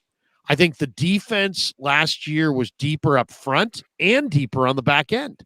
So you look at the 49ers, as far as their depth chart, now they've got, Chase Young and Bosa and Gregory, but they were leaning a lot on Cleveland Farrell and Kerry Hyder and Drake Jackson. And the reality is that those guys last year, Ebukam and Amenahue had a 14% pressure rate. Amenahue had a 13% pressure rate. This year, Cleveland Farrell has a 7% pressure rate. Drake Jackson has a 7% pressure rate, to the point that Drake only had 10 snaps against Cincinnati. Drake has had not a single pressure since week 4. So their defensive ends and their pressure up front is not as good, but it's largely predicated on the fact that they're not as good stopping the run. And then in the NFL, I think there's just their defense is on the field too many snaps. And then what's happening is their third and fourth DB is not, last year they had Emmanuel Mosley and Deommodore Lenoir was the depth. Now Lenoir's starting, and their depth are guys like, Ambry Thomas and guys off the street, Kendall Sheffield and guys like that. And they need Womack and Luter to step in and add to that depth on the back end. And I think they got to stop. They got to do a better job of stopping the run. But that's why I think the answer, as far as in the present, we can talk about the offseason and what the answer is next year. But as far as the present, I think the answer has to be a very committed game plan to complementary football. So, in other words, protect your defense by dominating the time of possession. You don't have the quality of depth. Can we run the ball though, Larry? Right. Well, that's what I'm saying. It starts with your offensive line. So, like, I would probably, if it was me, right now you got Banks with turf toe. So Feliciano is going to play left guard. When Banks gets right, I think I move Brendel out and I put Feliciano at center, and I try to run the ball with JP Mason and try to play a little bit more ball control and try to, use McCaffrey a lot, but maybe flexed out and throw him the ball so he doesn't take quite the same hits, and try because to possess. We don't want Brock to be the leading rusher on the team. Right. That's Brock can't be the leading rusher. Come on, man. Come on, Rob. You don't want your safety to be the leading tackler on your team either, That just can't be a thing. Right. And if there's one regression, I think Hufanga and Gibson have really regressed. If you said to me, give me an area of the defense, like I think Greenlaw and Warner are hurt and banged up because they're playing incredible football when they're healthy. I think the cornerback play is okay, but there's too many snaps and not enough depth. But I mean, to me, the guys who really, the position where you really got to get more is safety. You got to get better tackling against the run, better run fits, better, tighter coverage on pass plays. To me, it's Hufanga and Gibson have to really step it up. But I don't know how much this defense realistically can step up.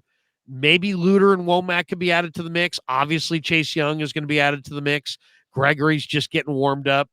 But more than anything, that's great. They need to get Greenlaw rested. They need to add some pieces up front and on the back end defensively, but they really got to play complementary football and keep those guys off the field as much as possible. And I don't think that's been as much of a focus. I don't think Kyle is calling these games with the idea of I need to keep my defense off the field. I think it's like, hey, defense will do what we need them to do. Well, no. You need to protect your defense more on offense with your plan. Well, I think he's learning that now. He's probably so used to being able to rely on that D, and now he's probably finding out like, hey, we need to sustain longer drives and keep those guys off the field.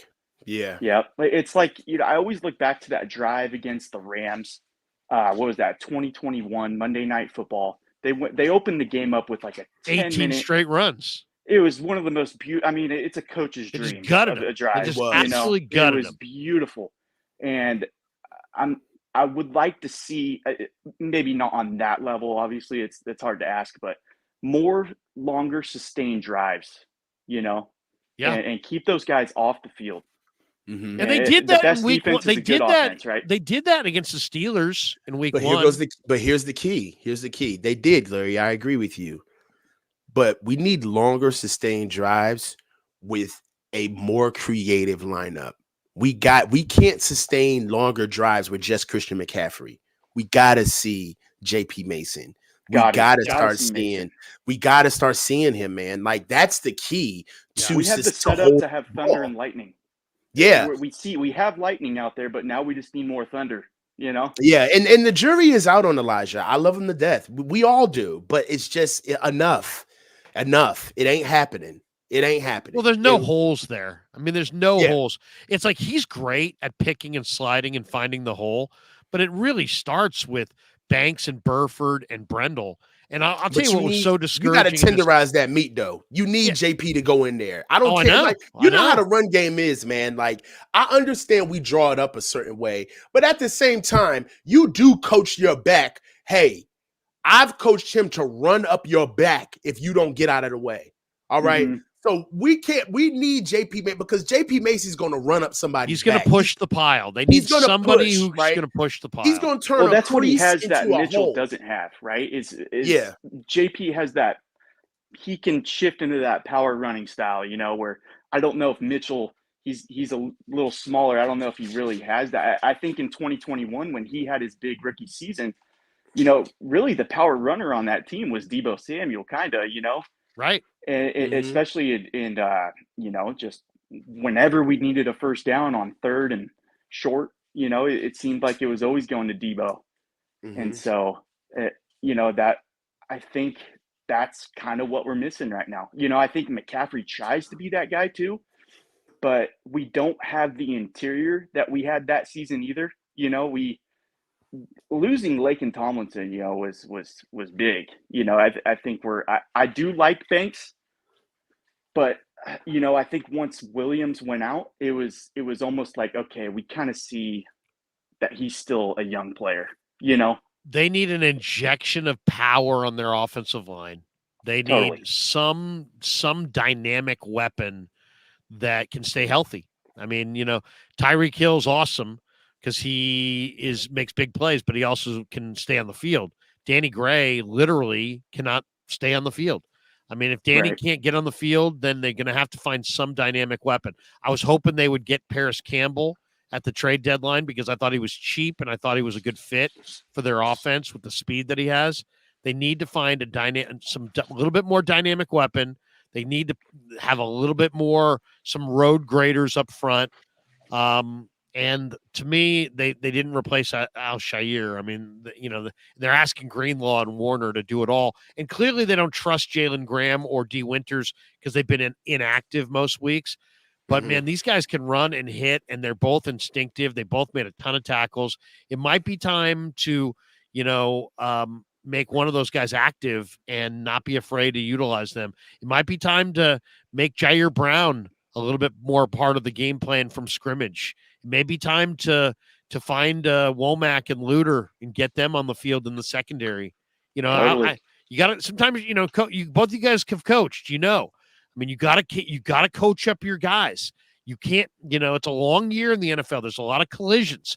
You get to this point in the year, everybody's a little banged up. It's everybody's hurt. Tell me when you're injured kind of a thing. Nobody's 100%. Nobody's 100%. So it's like you utilize. I mean, Peter King said this on 95.7 The Game 2 weeks ago.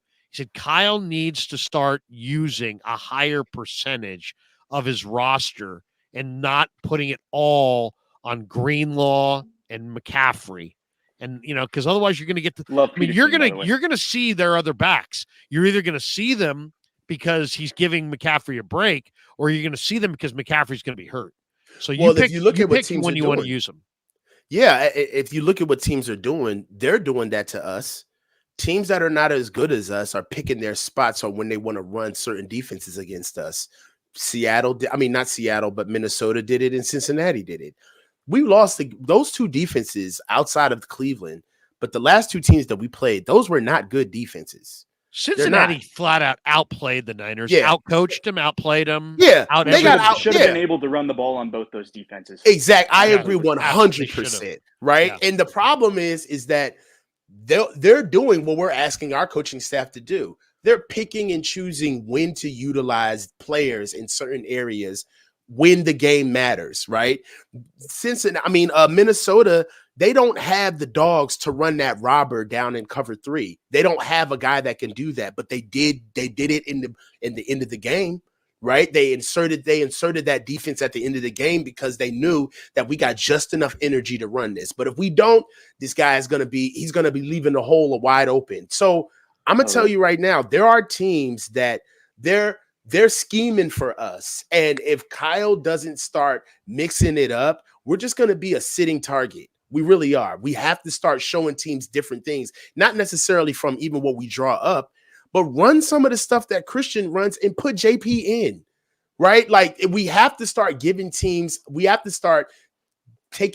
off balance. One of the biggest things that the Cleveland's head coach said during halftime, which was so ominous that he said this, but it was the God's honest truth.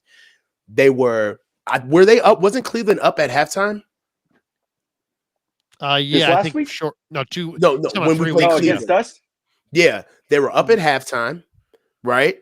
And they asked the head coach at Cleveland. They said, "What do you think about the game?" He had a big shit-eating grin on his face, and he said, "We're dragging them down into the mud. We're dragging them into the mud with us." And that's the MO on what teams are going to do. They're just trying to just muddy it up. They don't want. They know, they understand that our strength is process. That's our strength. Right. So now you're seeing juice where now I feel like every coach from ever since Cleveland's done it, I've seen it every week now. Nobody is letting themselves get blocked by juice anymore. They're cutting them right off the bat. They're automatically sacrificing their body to let guys come in and kill the point of attack. Mhm. With Juwan, they're not letting guys get on the inside of Juwan. Juwan's trying to reach guys. Guys are literally pushing Juwan vertical because they know that we want to get horizontal, right? Pushing them to the sideline. Yes. So now it's to the point where guys are when they get locked in on us, they don't ride to the sideline anymore. These guys stick their foot in the ground. They either fall to the ground and create a new edge already, or they're pushing up. Like you're seeing D linemen just straight bull rush into our offensive linemen. They're not running with us anymore because they don't believe in our strength. They're automatically pushing us vertical and getting inside. So it is something that you're starting to see teams. Cleveland put the blueprint out there, and everybody else has been putting their own spin on it. Totally. Well, it's funny that Rob, you mentioned they should have been able to run on Cincinnati and Minnesota. Last 3 weeks, look at these numbers. CMC against Cleveland, 3.9 a carry. Okay, that's Cleveland. That's the number that they were a good defense. Mm-hmm. But then let's take a look at the next week against Minnesota. The Niners ran 22 times for 65 yards. That's 3 yards a carry. And then if you go back to that Cincinnati game, if you take it's unheard out of in a Shanahan offense, right? I mean, that's just unprecedented. Right. You take out Purdy in the Cincinnati game, the Niners ran 17 times for 56 yards, 3.3 yards per carry against a run D that was one of the worst statistically in football coming in. So the first question that I'm going to ask Chris Forster when we talk to him this upcoming week is, why can you not run the ball? Why are you running 3.3 a carry against Cincinnati without Purdy? Why are you running 3 yards a carry against Minnesota?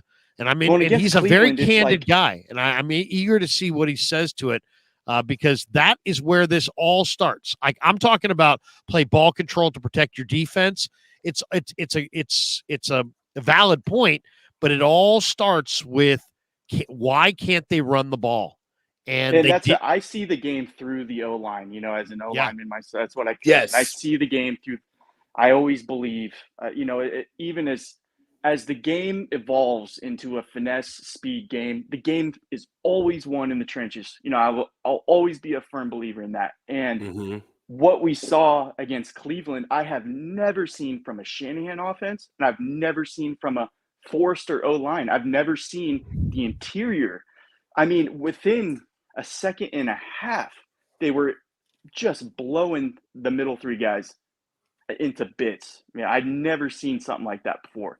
It was the first time since Shanahan had taken over that every time I looked up, there was two interiors in the backfield, within 3 seconds. And you don't do that unless you see that on tape and you say to yourself, it's open season on that interior, right? Because we run ride zone, right? It's not even sound. They couldn't get to the edge. It's not sound. It's not even sound, right? So the fact that defenses are keying on that lets us know that this isn't they're breaking the rules because they see a personnel flaw.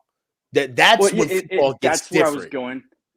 Is when Shanahan has been building this outside zone line, and when they play an interior as physical as Cleveland, when they gotta just play power ball, they get blown up, man. They get blown up, and we're seeing, like you said, Coach, it's a complete personnel flaw.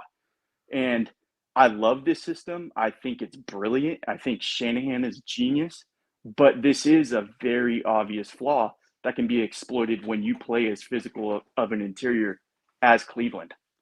And they're going to have to make some adjustments personnel-wise to their line because, I mean, let's just take a look at Cincinnati. Cincinnati coming into that game last week was 29th in the NFL against the run. They were giving up 143 yards per game, and the Niners ran for 3.3 a carry on 17 carries against the 29th rated run D. So, I mean, that's the question that has to be asked to Forrester is what's going on up front that you can't run against a team that had the 29th best run D. And I want to hear what he has to say. And to me, that's where it all starts. They've been relying on Forrester for the past few years. They've had lesser talent on the interior, lesser size, and they were kind of, they were going as far as Forrester could possibly take them. He's a great O-line coach. I agree. Look up to him, and I think he's phenomenal. But there's only so much you can get out of these lower tier guys. It's the truth, man. And they were relying on his coaching for so long, and it's now they've gotten to the point where it's getting exploited because they no longer have Laken Tomlinson. Say what you want about Brunskill. I thought he was pretty solid. But I think now we're seeing, a younger guys, Banks, Burford, and they're getting exploited. You know how they're really hurting it? And it's hurting their team. Oh, go ahead. If we're gonna go scheme, how they're doing is with a 5-man front. They going bare against us. They're not. They're taking away the front side combo, blocking the backside scoop. They're not. And if I was a D coordinator, I would do the same thing, man. Hell yeah, totally. You have to. It's smart as hell. It's smart. Spread them out, 1-on-1, body on body, hat on a hat. Everybody's got to win, and they know that when they spread us across the board, 5-on-5, somebody's gonna lose. Somebody's going to lose, and especially if they bring pressure in those gaps with those guys. So that's one of the biggest things that our offensive line is going to have to put up with all year. Nobody is going to give us odd fronts. We're not going to get no more even fronts. We're going to get 50 bare fronts from here on out. That's what's going to happen. Well, hey, guys, I got a jet, man. Yeah. This has been great, though. It's been a lot of fun. Rob, have a great Saturday, man. Thanks for jumping in. Thanks, man. Real quick, I got a grad party. I just graduated my electrician apprenticeship. Nice, way to go! Yeah, solo grad party. Thanks, man. It's been a long 5 years, long road. But hey, man, hell of a drive, man. Congratulations, bro. Congratulations. I appreciate it. Seriously, but congrats hey, Larry, on if you ever got an opening on the post game show, let me know. Hit me up on Twitter. I'll follow you. I'll hop on. Absolutely you too, will. If you ever got an opening for a stream, you want to talk some O-line, let me know. Oh, I got you, Rob. I got you. I'm going to come straight at you. Get on my channel. What do you specialize in? What do you guards and centers. Oh, hell yeah. Okay. Let's do it then. Yeah. Let's talk some O-line. Hey, you know what we'll do is after the next post-game show, in the next post-game show, I'll attach the link and jump in. We don't take a lot of calls in the post-game show typically, but I'd love to hear your expertise, especially after some of these games. These are going to be some vital football games coming up. Appreciate man. all the expertise we can get. Hit up my email in my channel, in my channel bio. Okay, I got you. All right, Coach Rob, do good things in Coach. in your neck of the woods, and congrats on the graduation. And thanks, man. Thanks for jumping in. Thanks, man. Appreciate it all, fellas. There you go, Coach Rob. Good stuff, man. That was a good call, stuff. man. Yeah, good call. Good call. That's the thing about calls that's so cool. It's like you just never know. You just never know who's going to jump in. Yeah, that is true. You never know. A couple ones I want to throw in here. Tisha Edmond says, what happened to the draft prospects thing every college weekend? It's so funny that you're saying that, Tisha, because I actually today am working on a college football video. And the guy that I'm going to talk about is Cedric Gray, the North Carolina inside linebacker, who's 6'1", 225. He went to Audrey Kell High School in Charlotte, North Carolina. And I don't know if you've been watching this kid, Coach, but this kid is unbelievable. We inside backer together. The elephant in the room is we got to start scouting together. That's the elephant in the room. Let's do it. This kid is, if you watch Carolina, this kid wears 33 for North Carolina. He's 6'3", 235, inside backer. And man, I mean, if you watched him, is he a thumper? Can he run? No, he can run. He can really run. Okay, I mean, he's a modern day linebacker. He's probably a 4 or 5 guy. He had 11 tackles and 7 of them solo against App State earlier this year. He's never had fewer than 7 tackles in any of these games. He had 10 against the Hurricanes. He had 18 tackles against the Cavaliers. The guy's got 76 tackles. He had 6 last week against G-Tech. He's a tackling machine, and he's all over the field, super fast. He's got 2.5 sacks. He's got a forced fumble. He's got Injuries. 2 fumble recoveries. He's got an interception. He can, his name's Cedric Gray, number 33, the inside backer for Carolina, and I'm doing a video on him later today. So look for that, Tisha. But yeah, we'll be doing more different guy every week, but I have gotten away from that. Jalen LeGrant says, Larry, did you see the TikTok that my girlfriend sent you, Jay? I did, Jay. I did. It was a little scary. I got to be honest. And she was talking about, you and her getting down and stuff. It was a little, and I was in the mix there. I was in the mix there, Jay. Larry said I was in the mix. I was in the mix. I felt like it came between you and your girl, and it kind of, she's saying, Jay, you're the man, or whatever it was, and it was something. It was like I was in there. Yo, where did the show go? Kev, what are we talking about? Kev spotted it. He said, Dad, it was a little risque. So I gotta be honest, Jay. I'm a little scared, but she loves you. There's no doubt about that. But I don't know what to say. I don't know what to say other than that. Jay Mella says we need Bruce. Yeah, I mean, Coach, we got to talk. We'll talk off the air about this one. Okay, I got you. Jay Mella 13 says we need Bruce Bochy energy at head coach. Okay, all right. We got this one from Randy Krueg, the best of all content creators. Thank you, sir. He says I share a lot of his views. I like how he doesn't flip flop issues and call for coaches' heads at the first sign of adversity. Well, I'll call for a coach's head. I just like to let it breathe a little bit. Joey Nichols says it's important to understand his name is Tivondre Sweat. Oh, this is another guy I love. This is Texas's defensive tackle, 365-pound war daddy on the interior line. This guy's like, do you remember Casey Hampton? Come on, bro. Who played for the Steelers? The most beautiful bald head. This guy, Tivondre Sweat, has got a little bit of Casey Hampton.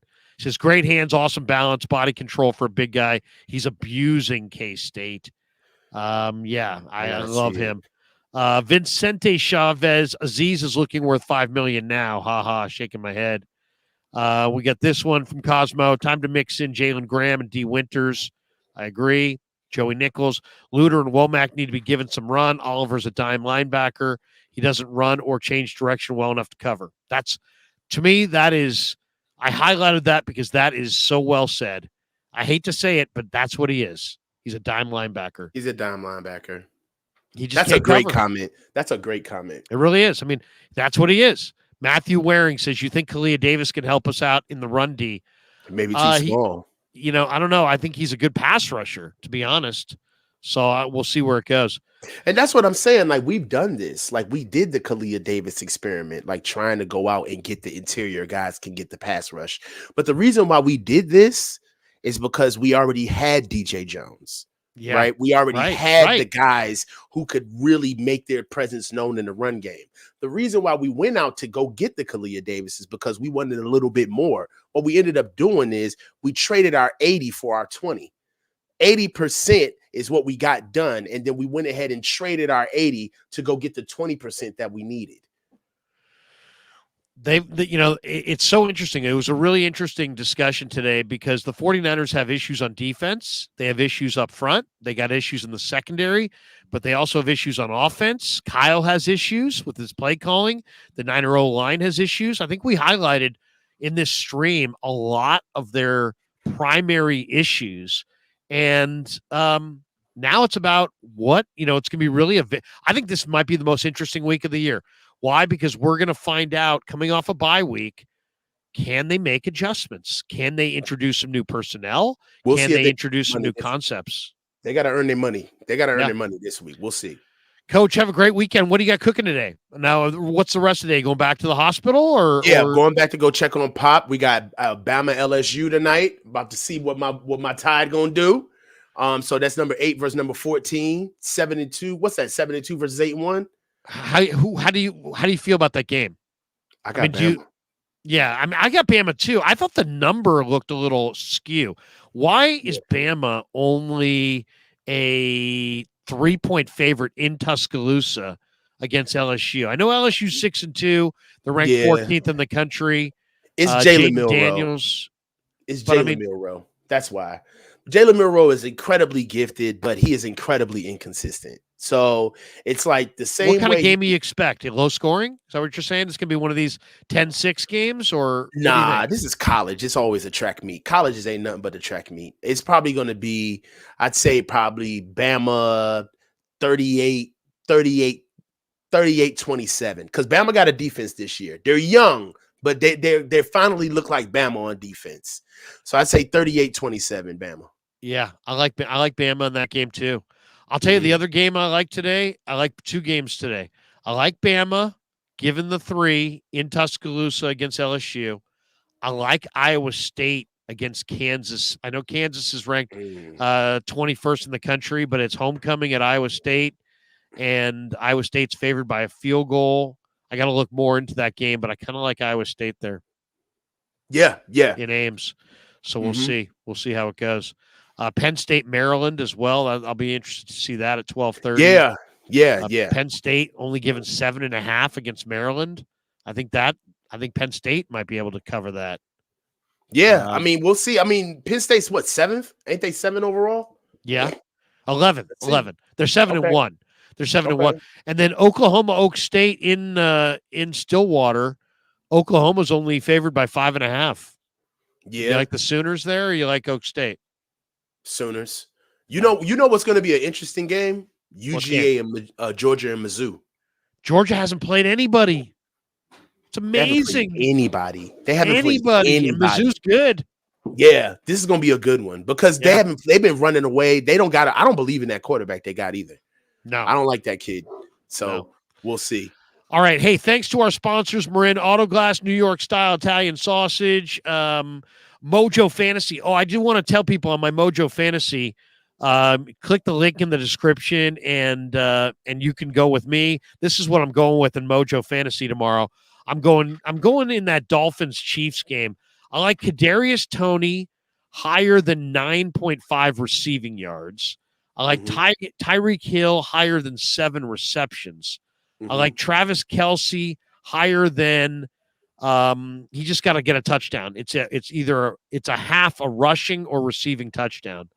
I like Isaiah Pacheco higher than 56.5 rushing yards, and I'm going with Mahomes higher than 285.5 passing yards. Check the link in the description and check out Mojo or check out Underdog Fantasy. They do an incredible job. Thanks to them being a sponsor of the Krueg Show, and thanks to Pig and a Pickle. And I did mean what I said before. You know, Damon Stainbrook did some amazing things during the whole fires in Paradise that to help those firefighters. And it's just people like Damon are just awesome people. And if you can, go support Pig and a Pickle. They're in Corte Madera. They're in Emeryville. You know, they do. Don't go there because he's charitable. Go there because it's great food. But he is charitable, and he did do a lot of great things for a lot of needy people. And I don't think we should forget that. Coach, have a great Friday. Prayers and thoughts to your your father. I just wanted to thank everybody. Thank you for all of the support. And we hit 2,000 subscribers last night. Look at you. I want to thank everybody here for all of the support. I am humbled by all of the well wishes, all of the criticisms and the feedback. When do you go again? You know, when do you live again? When can people check you out next? Tomorrow, we're going to go through a walkthrough with Coach. So we're going to go through the walkthrough. Last week we did it. We're going to go through another walkthrough again. It's going to be a bye week edition. We don't have a game. So we're still going to be able to talk about where we stand for the bye and what we see other teams happening. doing for this week. Playing is this it right here, Coach? Bang _49 on YouTube. Yep, that's okay, guys. That's my channel. I'm going to move this right along here so you can. I'm going to switch Coach and I so you guys can see. So there it is, guys. See, you can see it right there at bang _49. If you're one of the people in the chat, give Coach a like, give him a follow. He puts out great content. He's doing post game this year with Vish. They're doing some incredible stuff. Ryan, Jesse, it's going to be good, guys, and we're going to bring so much more. I decided to get this channel going literally weeks before the season started, and we've been running around by the seat of our pants. But guys, thank you so much for all of the support you guys give me, and we're going to keep just giving you as much great content as we can. Flav, I didn't get to you in the call front, but we appreciate you, brother. We'll do it again soon. Coach, have a great Saturday. Peace, everybody. Thanks, Larry. Yeah, never met a man I've been scared of. Careful.